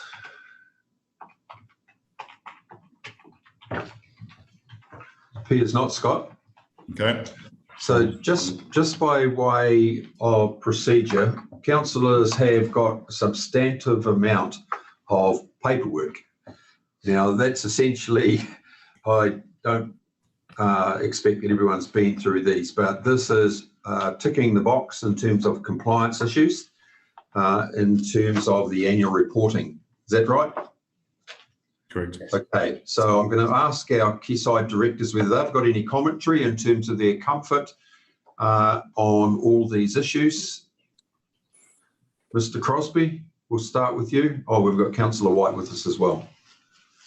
Thank you, Mr. Chair. I'm also part of Quayside's Audit and Risk Committee, and we've gone through a very robust process with Audit New Zealand. The only comment I would make is that these are very complex sets of accounts, particularly at the group level, which incorporates the Port of Tauranga, and we have worked our way through all the accounts with the auditor as to what you have now, and we are totally confident that they truly do reflect the position of the company for that year. Thank you, Mr. Crosby. Mr. White, I appreciate you're relatively new on the board, but no doubt you've come up to speed. Yep, up to speed, Mr. Chair, and you know, lots of confidence in what the executive have presented back to the board. Very detailed. You know, some delays with the audit process, not all of our own doing, but very, very confident in the numbers that have been presented. And as Stuart has said, the report from the Audit and Risk Committee has been all over this, and so we're very happy, very supportive of the report as it's been tabled and the audit report that's come through. Thank you, Councillor White. So, councillors, that just leaves us in regard to the Toi Moana Fund on page 105 of your agenda to receive the annual report for the year ended 30th of June 2021. So if we have a mover and a seconder to do that, it would be great. I'll move. Second to Councillor Nees. All those in favour, raise your hand. Against, carried. Right, thank you, councillors, for your perseverance. Councillor Thompson. Oh, you're on mute. Must have been joyful for you all. Just before we all go and have a caffeine break, I've just been having some discussion with Matt, trying to clarify the quantum of the total directors' remuneration pool. And I think, Matt, you've come back to me and said that the total remuneration pool going forward for the next financial year is 232,000. Have I got that correct? Through you, Mr. Chairman, so 230,000, Scott, that's on your annual report recommendation that we haven't covered yet, but it is the 230,000, isn't it? Yeah, so Paula, the current remuneration that sits there for the Quayside pool is 197,500 for Quayside Holdings, and then the equivalent amount of gain for the subsidiaries. And the proposal is that moves to 230,000 for Quayside Holdings, and the same again for subsidiaries. So just to be clear, the total pool for the group is more than 230,000. Yes, it is the total pool for the group, because you have 100 currently in the current year. You have 197,500 for Quayside Holdings, and the same again for which is shared across Quayside Securities and Quayside Properties. So that makes 395,000 collectively across Quayside in the year that's just been completed. The proposal looks to put that to 460, and without kind of going into it before that next meeting, but that is made up of two things. One is an increase as a result of market, which is in regards to the chair remuneration, which is normally 2 times rather than 1.75 times. And the other one is so that we actually have cover within the pool for that 7th director. So at the moment, the Chief Executive of Council sits on Quayside Board, and there is no paid remuneration for that role from Quayside to Council or Quayside to that member. and the pool does not permit that because effectively we've exhausted it through the pay of the 6 members that are remunerated. So it just puts that flexibility back into the pool. It's not to increase the directors' fees per se. So thanks for that explanation, Scott, and thanks, Chair, for allowing me. I just have to say that the way it's disclosed is not clear. And normally what we have is that we note that there is a recommendation for an increase in the total directors' remuneration pool. I don't think that that's how it's been expressed. So I just want my colleagues to understand what the total pool for the directors actually is, and that there is in fact an increase. And it would be good to actually have the individual directors' remuneration and the recommendations. I mean, I have no idea now what we're recommending that the chair of Quayside now be paid. So it would be useful to understand that. But thank you for your indulgence, Chair. I'll go and have Kim. Thank you, Councillor Thompson. It's an issue that you need to be over in terms of the proposal. Okay, councillors, we have made great progress, and I am going to adjourn until 11:30, at which time Sir Rob McLeod, hopefully Scott, will be available to take us through Quayside Holdings papers. Councillors, can I ask you to please turn off your microphones and cameras during the break and not chat, as just to ensure nothing gets picked up. Thank you. Thank you, councillors.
Kia ora.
Yes, yeah.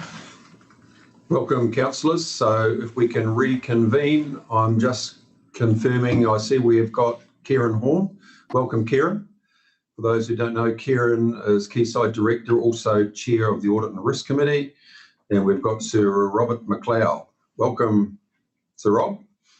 Thank you, Doug. It's good to be here, and greetings to all of the councillors. Through the chair, can I also advise you that we are live streaming and this is a public meeting? Okay, yes, you noted that, Kieran? Yes, thanks. Kia ora, Right, Sir everyone. Robert? Yes, thank you. Okay, so we, in your absence, Sir Rob, we've dealt with the Toi Moana Trust annual report. So that only leaves us Quayside Holdings annual report and the appended documents of all those associated companies, which are there for information only. So I'll hand over to yourself or to Scott to take us through the document. Thank you very much, Chairman. What we're going to do is just go through our presentation as and perhaps if I could ask Scott to kick off. We'll be sharing the presentation between myself, Scott, and Ken. So Scott's leading off. Thank you. So, sorry, Tony. Tony, am I able to share a presentation from this end, or does it need to come through you? No, please, if you could share it from your end, that would be great. Thank you. Okay, no problems.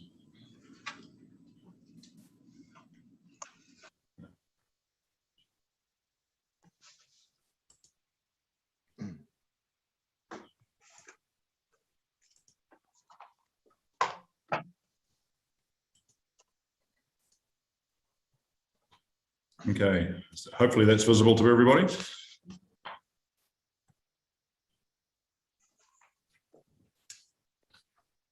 So for our presentation today, we will go through our 2021 results. We'll have a little chat around the tax changes. We'll have a little bit of a chat around the operating environment as well. We'll look at the statement of intent reporting for Quayside. Have a quick discussion on our audit process, and then do an update on Rangiru, the business park, in terms of where we are and how that is going.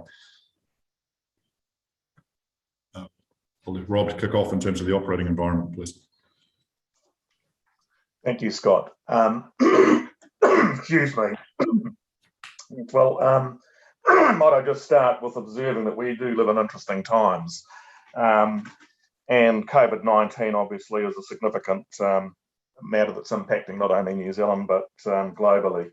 And obviously it's, I think, centre stage in terms of the challenges that we face. It's not so much an opportunity generating matter, but it's certainly one that's creating challenge. We're certainly seeing an increased focus as a result of COVID on ESG. sort of economic, social governance matters in business, and that's probably a good thing. Supply chain constraints, supply side constraints, and rising freight costs are obviously also a feature. Infrastructure bottlenecks are characteristic, and they are continuing and arguably set to increase. Rising infrastructure costs obviously are also observable. Interestingly, the labour market remains very tight with low unemployment, and the question ultimately on business people's minds is the extent, the degree to which that continues. And obviously a lot of that, as we know, which is COVID induced, as a result of border closure, particularly in respect of seasonal workers not being able to be made available to New Zealand cyclical businesses. We've also, I think, just going on to more macro, more macro and fiscal matters, we've got the Reserve Bank OCR announcements coming up on the 6th of October. The commentary in the market is that we are expected to see an increase in that OCR rate from probably 0.25 to 0.5 is the market expectation. Having said that, that was expected actually at the 18 August announcement, but the Reserve Bank held to the 0.25 level, really as a result of the fact that the economy, New Zealand economy was overheating, perceived to be overheating, which I think, reminds us of what I call the W effect. In a sense, the quarterly patterns of GDP output follow a W trend, which means that it's a bit of a roller coaster and there's volatility. And we were coming up one of those W's up the northern slope with high output rate, and so that caused the Reserve Bank to be a little edgy about inflationary pressure and inflationary expectation, which really caused them to hold the OCR flat. There was quite a lot of market sentiment that would not be the outcome, but that was. But certainly, I think the pick currently is that we will see an increase in that interest rate. I think there's a macro perspective on that interest rate dynamic for the nation, which is that, with inflationary expectations still being somewhat debated by commentators as to whether it's permanent or temporary, there is a general underlying view that increasing interest rates is what's likely to be confronting us in the medium term. We've obviously also seen in recent times a trend of sorts is that the US dollar is continuing to strengthen as a reserve currency. Perhaps it's a flight to safety, but we've certainly seen over the last week a weakening New Zealand dollar vis-a-vis the US dollar, and even to our trans-Tasman neighbour, despite the fact that the Kiwi has been going very strong against the Australian dollar, it's come back a little over the last week from its peak of around, the high 90s, basically. The China situation, I think that's worth just sort of touching on briefly in the macro setting, that China is expected is in a bit of a slowdown, and there are some concerns about the China economy with the Evergrande debt crisis. There's an uncertainty that's sort of growing in and around China, which will have negative repercussions. So we have to keep an eye clearly on that. The New Zealand fiscal situation, the government continues to maintain a borrowing program, and obviously there is great uncertainty as to where New Zealand is going in relation to its debt position relative to GDP. The Treasury came out with a report earlier in the year warning the government that in the long term, that this level of government spending at 33% in the current environment with an ageing population will see an explosion of debt on the government balance sheet through time. So obviously the indication is that that's got to be reined in as soon as possible. So I think those are the key elements I would share with you in terms of operating environment, both at the macro and micro perspectives. Back to you, Scott. Thank you, Rob. So against that backdrop, Quayside has managed to produce its annual results for for 2021. We've presented this in two parts. One is around the port, and the port had a very, very strong uplift in net profit after tax, and Rob will talk a little bit more about that in a minute, up 15% to 102 million. And Quayside, for their operations part, had a significant increase in their net profit after tax as well, from almost 20 million to 52 million. The subvention is down slightly for the year, and again, we'll be able to explain that away in a second. We need to appreciate too, though, that of that port, we own 54% of the port. So 46% of that profit of the port is actually attributable to other shareholders. But overall, it's meant that the profit attributable to Quayside as an entity has had a very, very solid 60% increase for the year. What we'll do in terms of the presentation, we'll break that down into an update around the port and what we understand there, and then an update through Quayside. So I'll let Rob lead off on the port piece. Thank you, Scott. As Scott introduced, the port, I think, has had a very good year financially in terms of its operating income. You can see there on the slide that an increase of 12% in operating income from 301 million to 338 million is a very good result in the circumstances the port finds itself in. The surplus after tax, you can see there at 15.4%, is also a very strong result. Total assets have grown just under 13% to a little over 2 billion. And I think that the statistics there in relation to the net tangible assets per share of $2.04 against a market price per share of $6.98, as I've said before, it's quite an interesting KPI, because the difference between, there's a $2 to $7 difference there, let's say a $5 difference, really just tells you how much goodwill valuation there essentially is in going from 2 to 7. So it just shows the high valuation in some respects of expectations around the port, because the bulk, almost $4 of that $5 of that difference, is basically from an intangible asset. So that's a worthwhile point to make. Just sort of expanding on other aspects of the results that are underlying these figures, it was quite a complicated financial year from an accounting point of view. There were a lot of valuation changes that came through, quite substantial ones that were largely to do with the real estate property of the port, including also of some of its subsidiaries, which are reflected in the annual result. And also changes in accounting policy were quite significant. So the audit and the accounting routines for the year were quite challenging and demanding. The final dividend is 7.5 which I think is a good result, again, in the circumstances. Container volumes overall were down 4%. And I suppose that reflects the COVID nature of the port business, with a lot of congestion clearly being experienced at the port. And largely the volumes are down on the import rather than on the export side.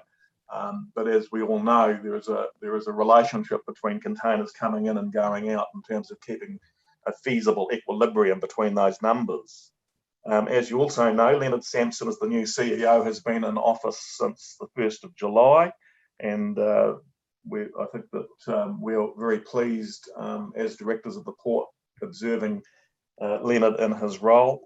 He's doing a great job, and the market, I think, is certainly positive, remains positive about that change.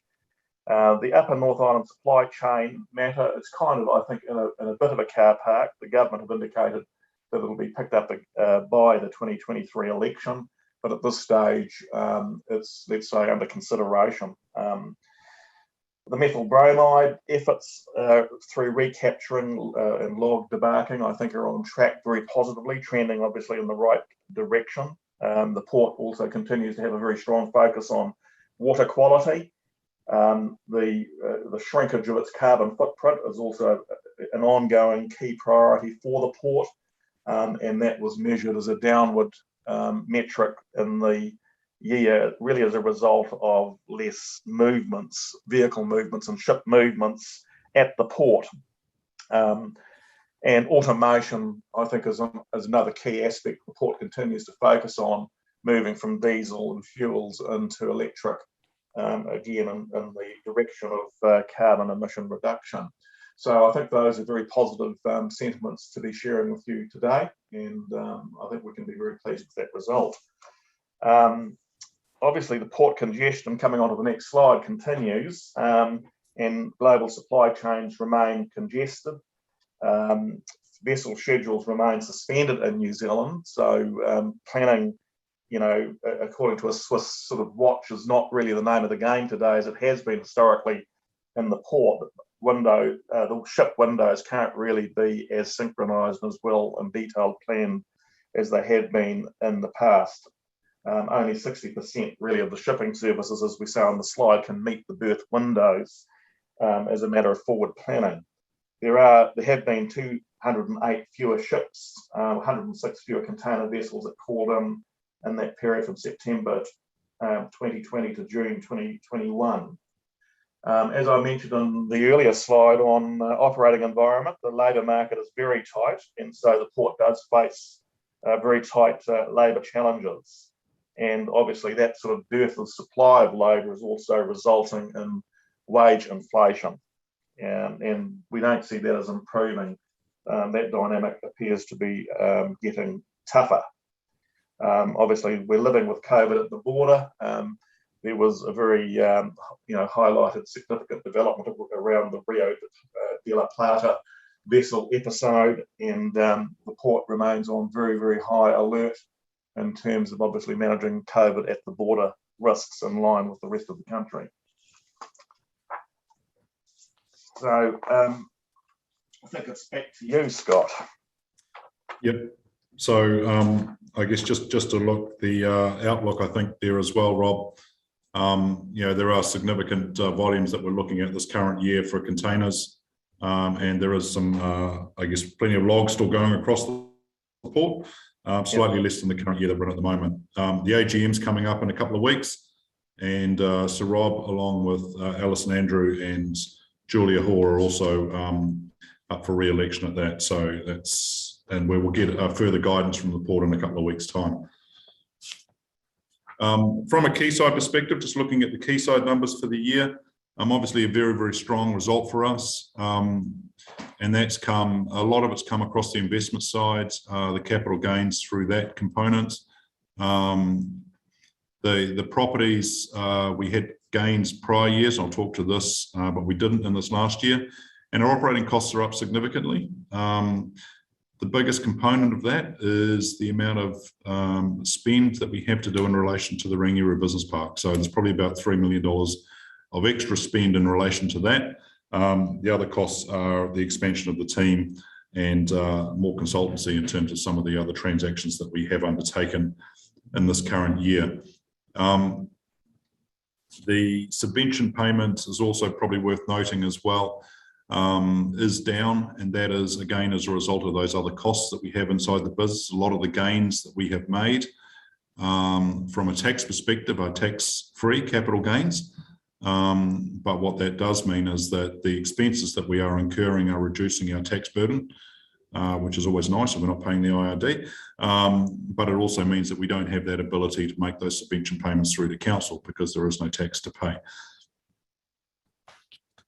So just very, very quickly looking at the investment assets, a very, very strong year, 22% gross IRR for the portfolio, which is obviously well above the 7% that we target, 7.5% that we target. Probably worth noting though that income yield has actually dropped. So one of the components for Quayside that we do try and chase, and you'll see this through the Toi Moana portfolio as well, is we have been trying to get income yield out of the equity markets. But as interest rates have sat at that low point now for the last couple of years and they're starting to rise, you've seen the dividend yield effectively on those stocks decline. And so cash is getting harder to obtain, and we're having to get most of our income through the capital gains component of our work. Private equity, our overall IRR is about 15%, so we're very, very happy with that.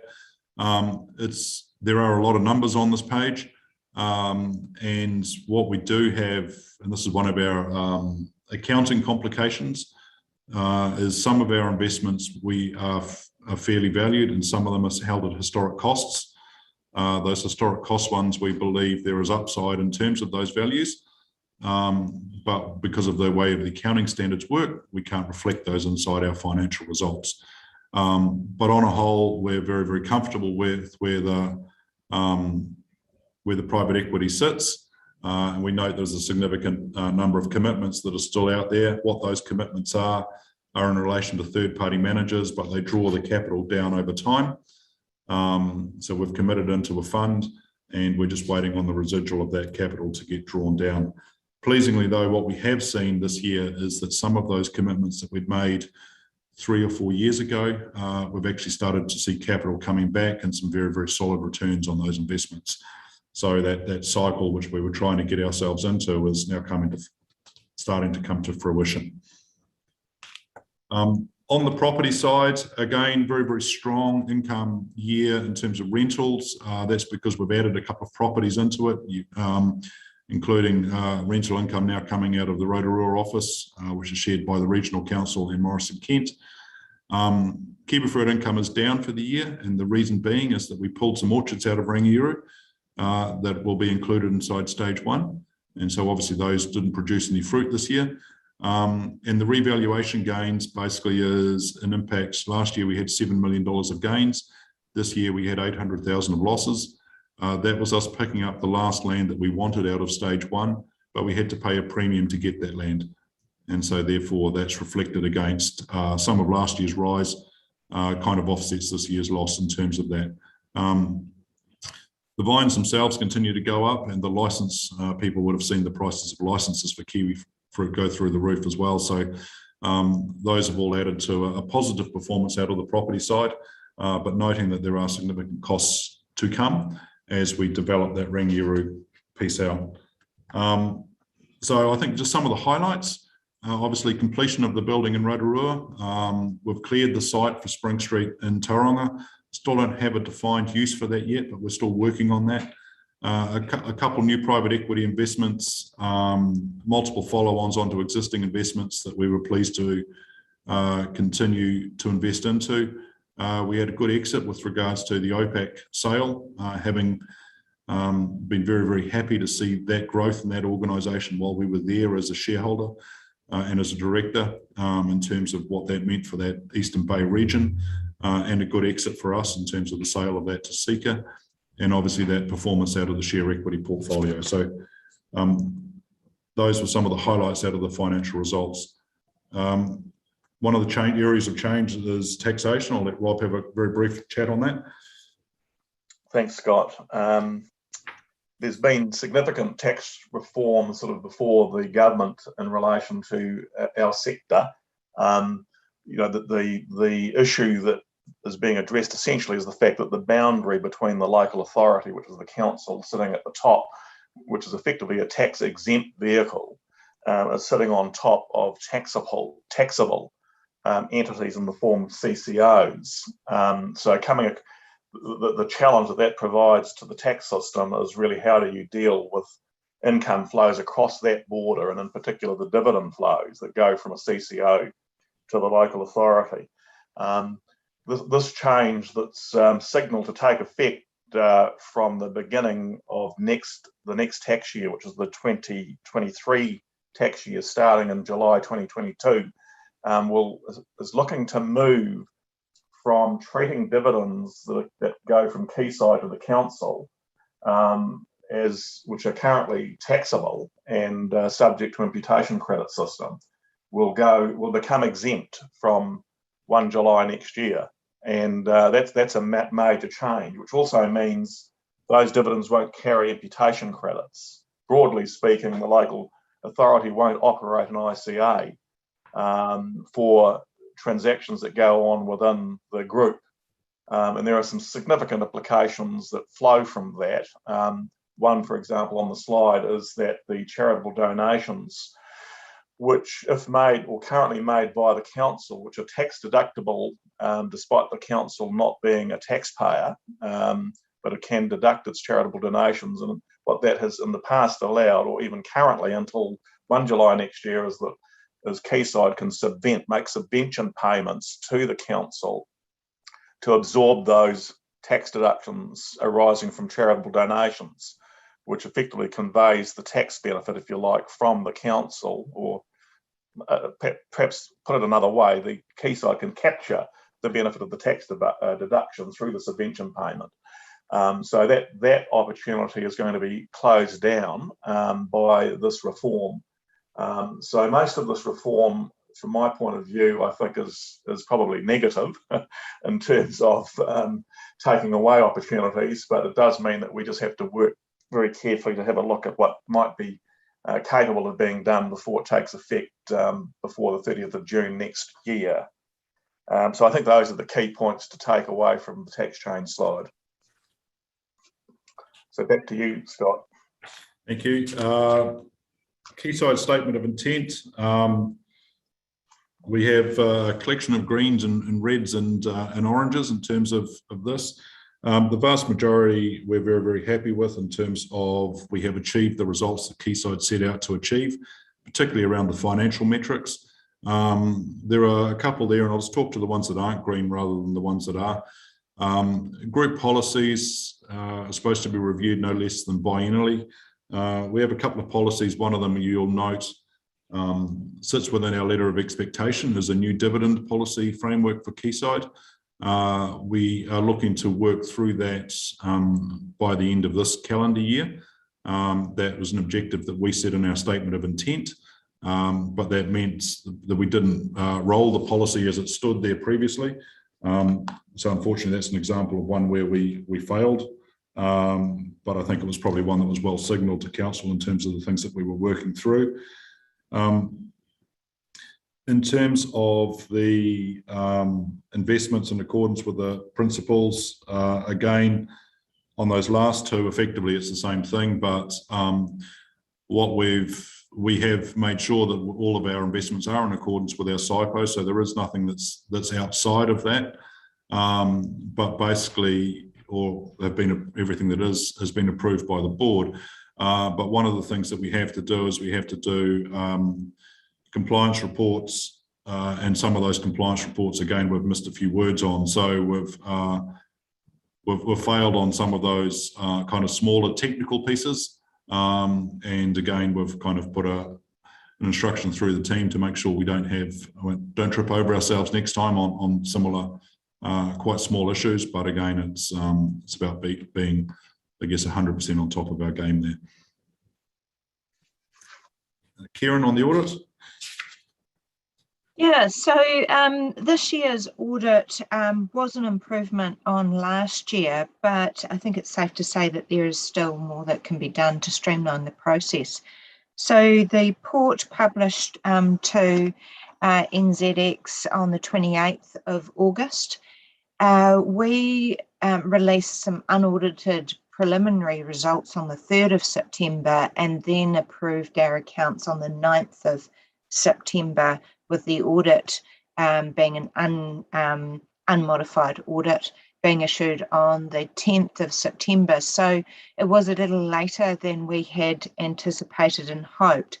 But I must say, in the environment, I think it was a pretty good result. We were working through the audit process during a COVID lockdown with a new finance manager and a relatively new audit partner. So all things considered, a very good result, ending up with an unmodified opinion.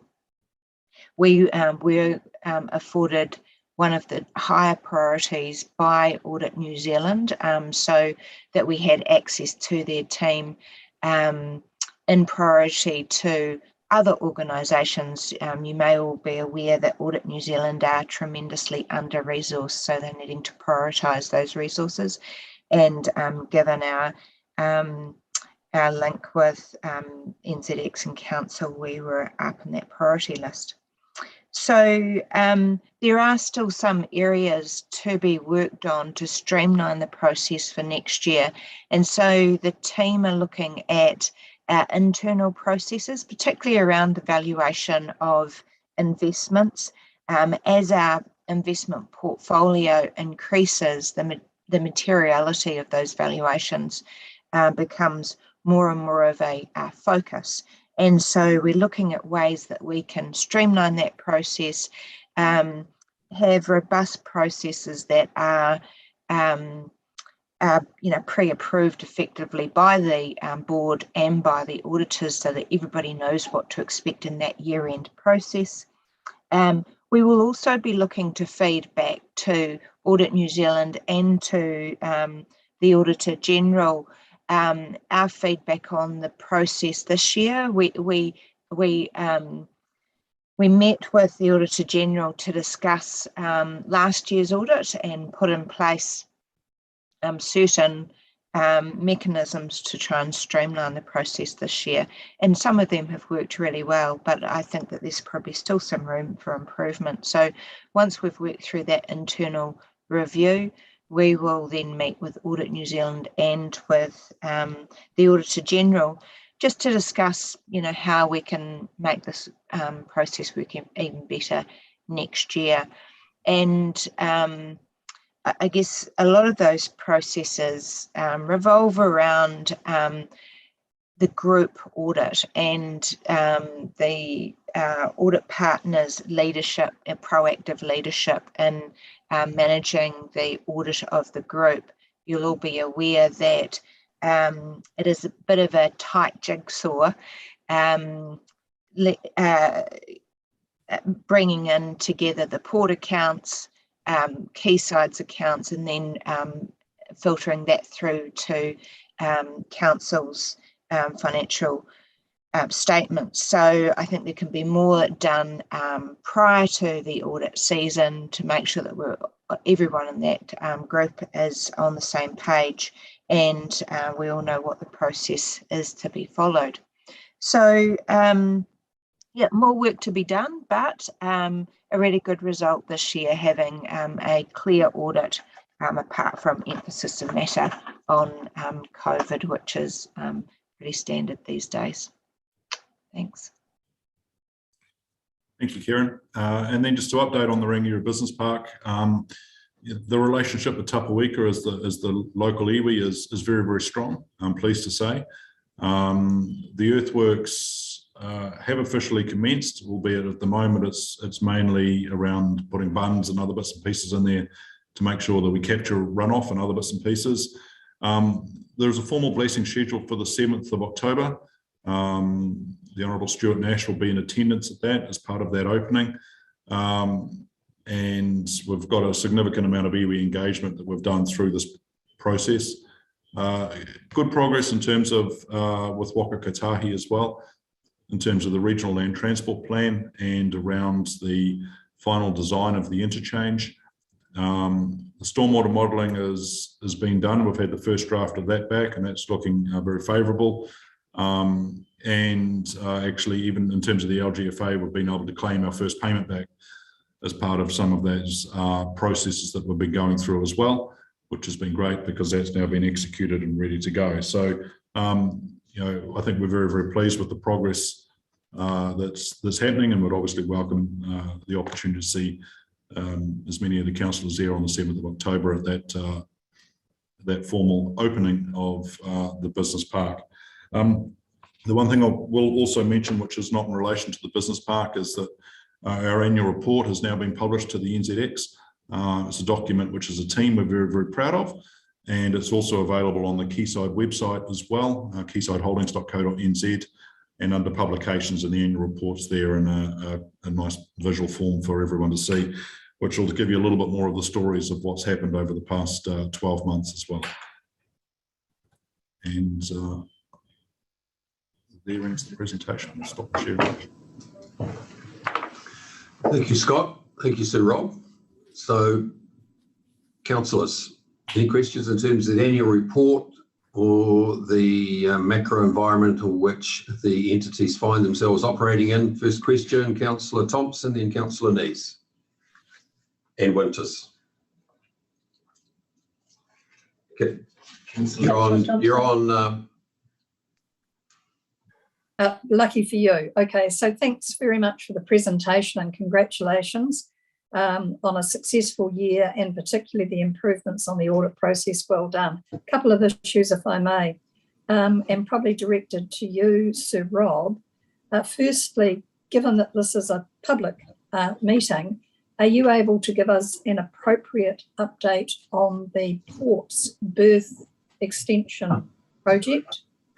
And after that, I've got a second question. Thank you. The port was unsuccessful in getting a fast track review and consent for the extension, and it's on a standard track which was timed for review in late 2022. So we remain, the port remains very not anxious, but keen, obviously, on the expansion, and are keen to explore all avenues, apply all avenues to conclude that as speedily as possible. Thank you. And my second question relates to the Minister of Transport's announcement that the government intends to do a national freight strategy review. And I can hear Mark Ken saying, well, this will be about number 27.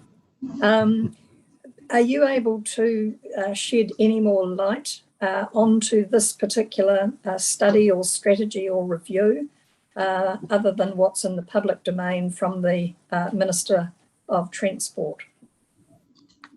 Yes, unfortunately, I don't have any additional information to add to that, Councillor.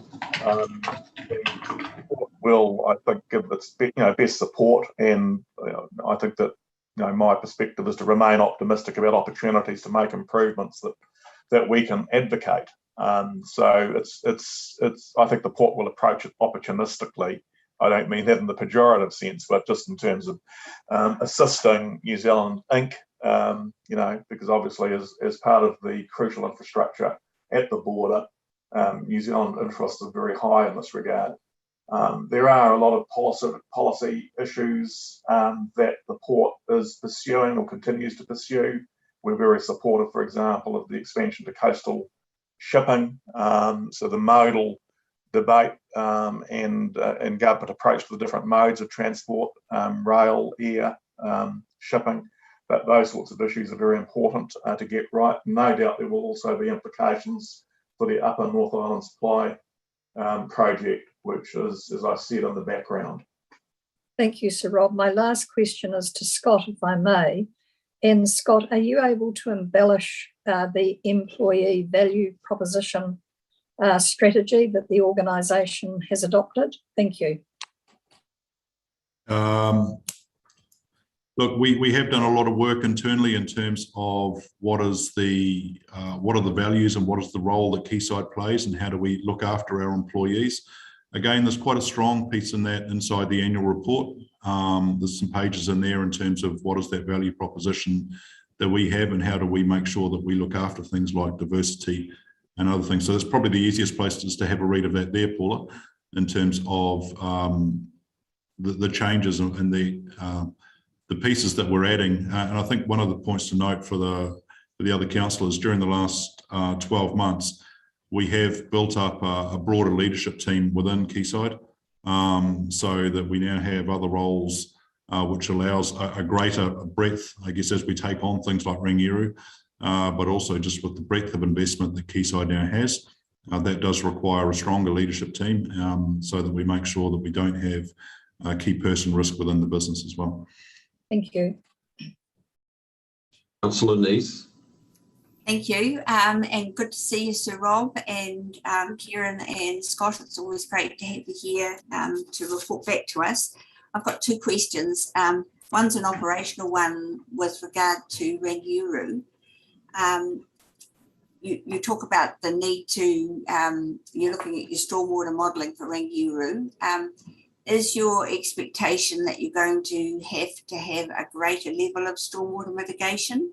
I just am very aware of the concern within the Kaituna catchment scheme about their scheme not able to meet its levels of service, and very concerned about the impact of for example, increased impermeable surfaces in Te Puke, and worried about increased residential development in Papamoa and also Rangiuru. So can you give us a picture of what that might look like?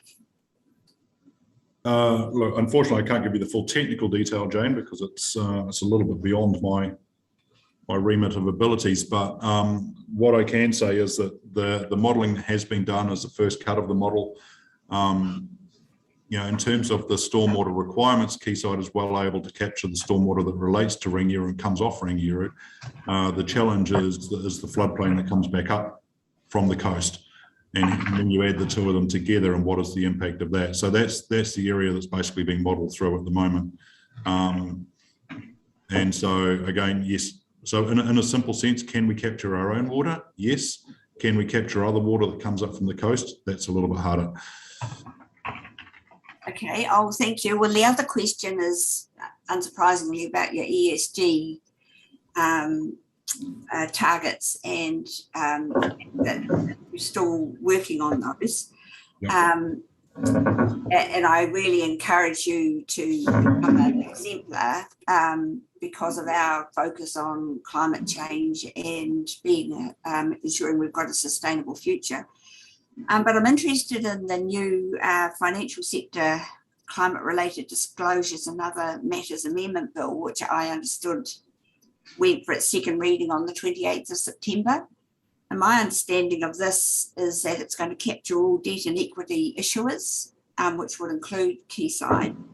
And it is calling for much more mandatory climate-related disclosures, ensuring that the entities are considering the effects of climate change routinely in their business, in their investments, and their lending and insurance, and also will lead them to make a much more efficient allocation of capital to ensure the country as a whole has a smooth transition to a more sustainable, low emission economy. So this is all in the background that New Zealand's got carbon emission targets net zero by 2050. So are you guys all over this, and what are you putting in place to ensure that you're right on the money for your reporting when this comes in? So are we all over it? Well, I'd like to, we're not probably as all over it as we could be, Jane. There's always more work to do, I think, in this place, but particularly when there are bills going through Parliament. As a key point, I think, from an ESG perspective, we are all over that in terms of the nature of our investments. So we do make sure that our investments are right in that space and aren't negative in terms of what Quayside is trying to achieve and what the nation is trying to achieve from an ESG and climate change perspective. The area that we will need to do more work on, and we won't be the only one in this space, is around the level of reporting and the volume of information that you need to gather. So again, that's a project that we've identified internally. But we will need to see what that bill comes through with as a final form as well. I'd just add, Jane, that the Audit Risk Committee will sort of oversee the process and the change of accounting policies and what have you that goes with that to make sure that we're in compliance with those new requirements. But I very much see that as the first step in a journey of more fulsome reporting. So the requirements around the climate change disclosure requirements, I think, are a really good sort of springboard to think about actually what else should we be including in our annual report that is useful information for the reader on other non-financial measures of our success as an organisation. Thank you. That's music to my ears. Thank you. Councillor Winters. Thank you, Mr. Chair. Scott, thank you for the explanation about the red dot next to your KPI. That was it's just a reporting standard as opposed to a red dot. The one that I'm interested in, Scott, is on page 5 of the Statement of Service Performance, and it's the 4th paragraph there. I'll read it out. One objective was partially achieved due to a passive breach from the outperformance of an investment share as a result of a takeover. What does that mean? So one of our SIPO objectives is that we don't have on our New Zealand equities more than 25% of them outside of the NZX 50. Fortunately, we had a significant stake in an entity called Tilt, and that was taken over at twice its value, and that meant that we were over 25% for a period of time.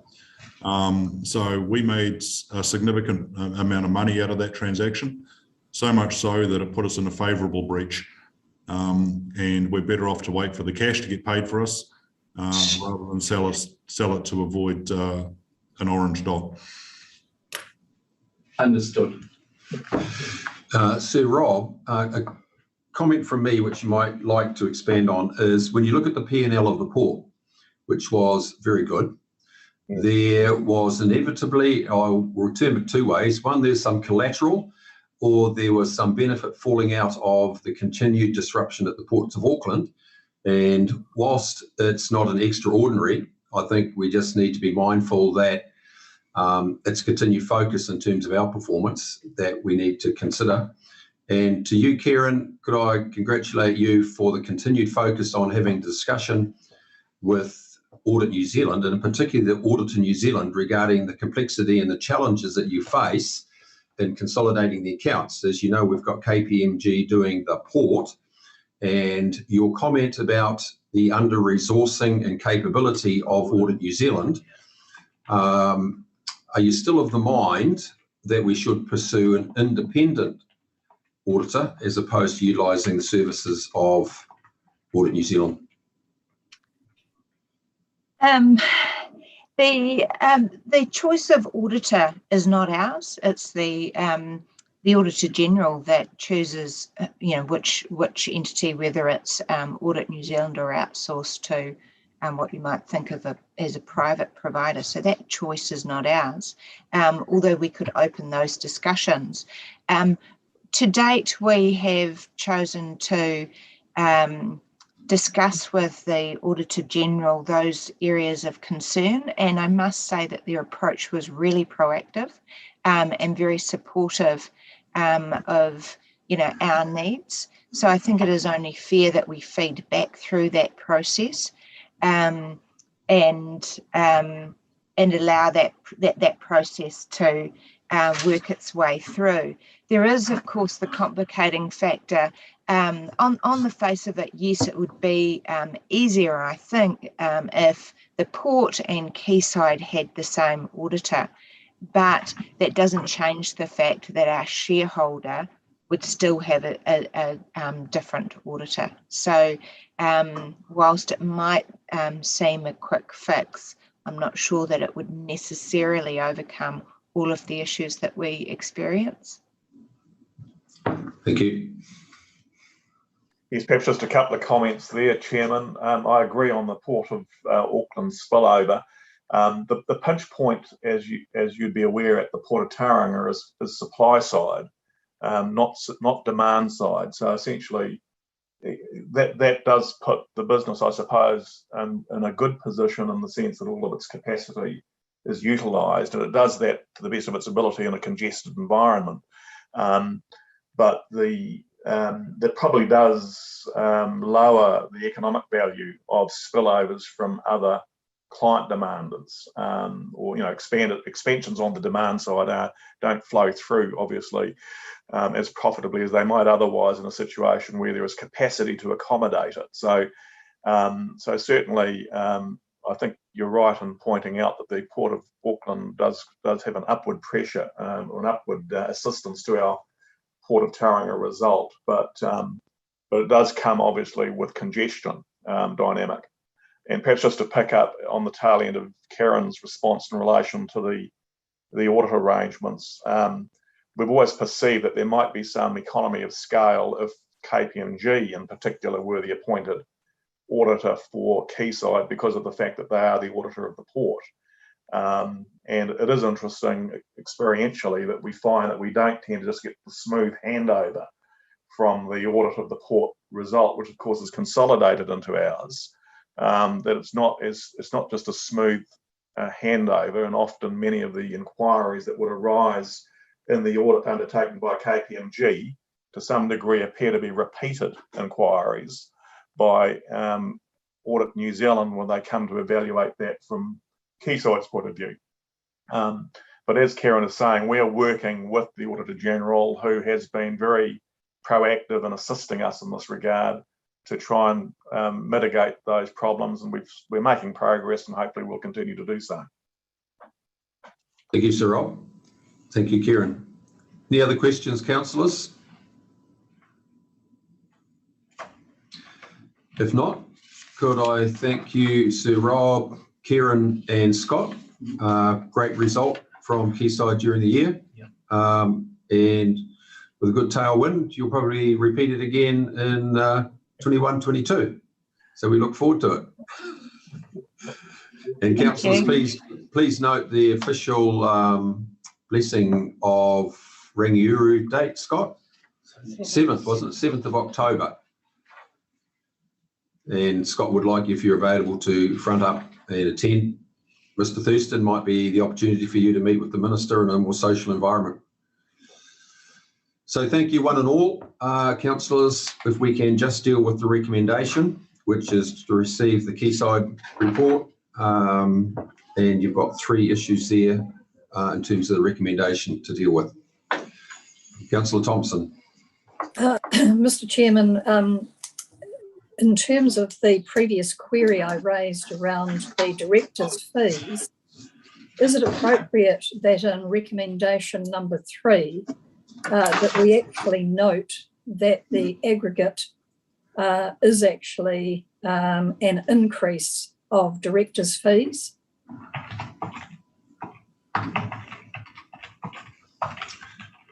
Because I believe it's actually appropriate that we understand what the increase of directors' fees are, and that we are actually approving those directors' fees on the basis that we understand that it is an increase in the pool.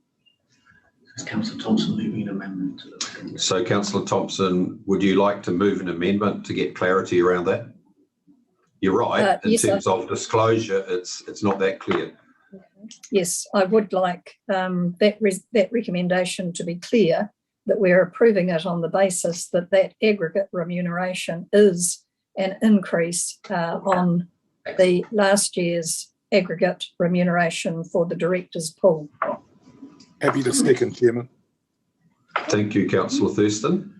So it's been moved and seconded with that addition. So that's addition to bullet point 3 in terms of the recommendations. Any further discussion? Does it need a number on there, Mr. Chairman, of what it was last year? Councillor Thompson, you referred to the aggregate being an increase. I don't think it requires the definitive position of a number. Okay. Yep. So you've got agreement with that? Yes. Okay, thank you. Any further discussion, councillors? If not, Mr. Chairman. The amendment has, but they can do the whole if they want to with that amendment. Yes. Sorry, Councillor White. Yes, Mr. Chairman, if you can just note my conflict of interest in this. I was late for the meeting, so I didn't note my conflicts of interest when this matter come up. So if you can note my conflict of interest in the context of this motion. It's already in there. Yes, we had already done that in your absence. So we're thinking of you, Councillor White.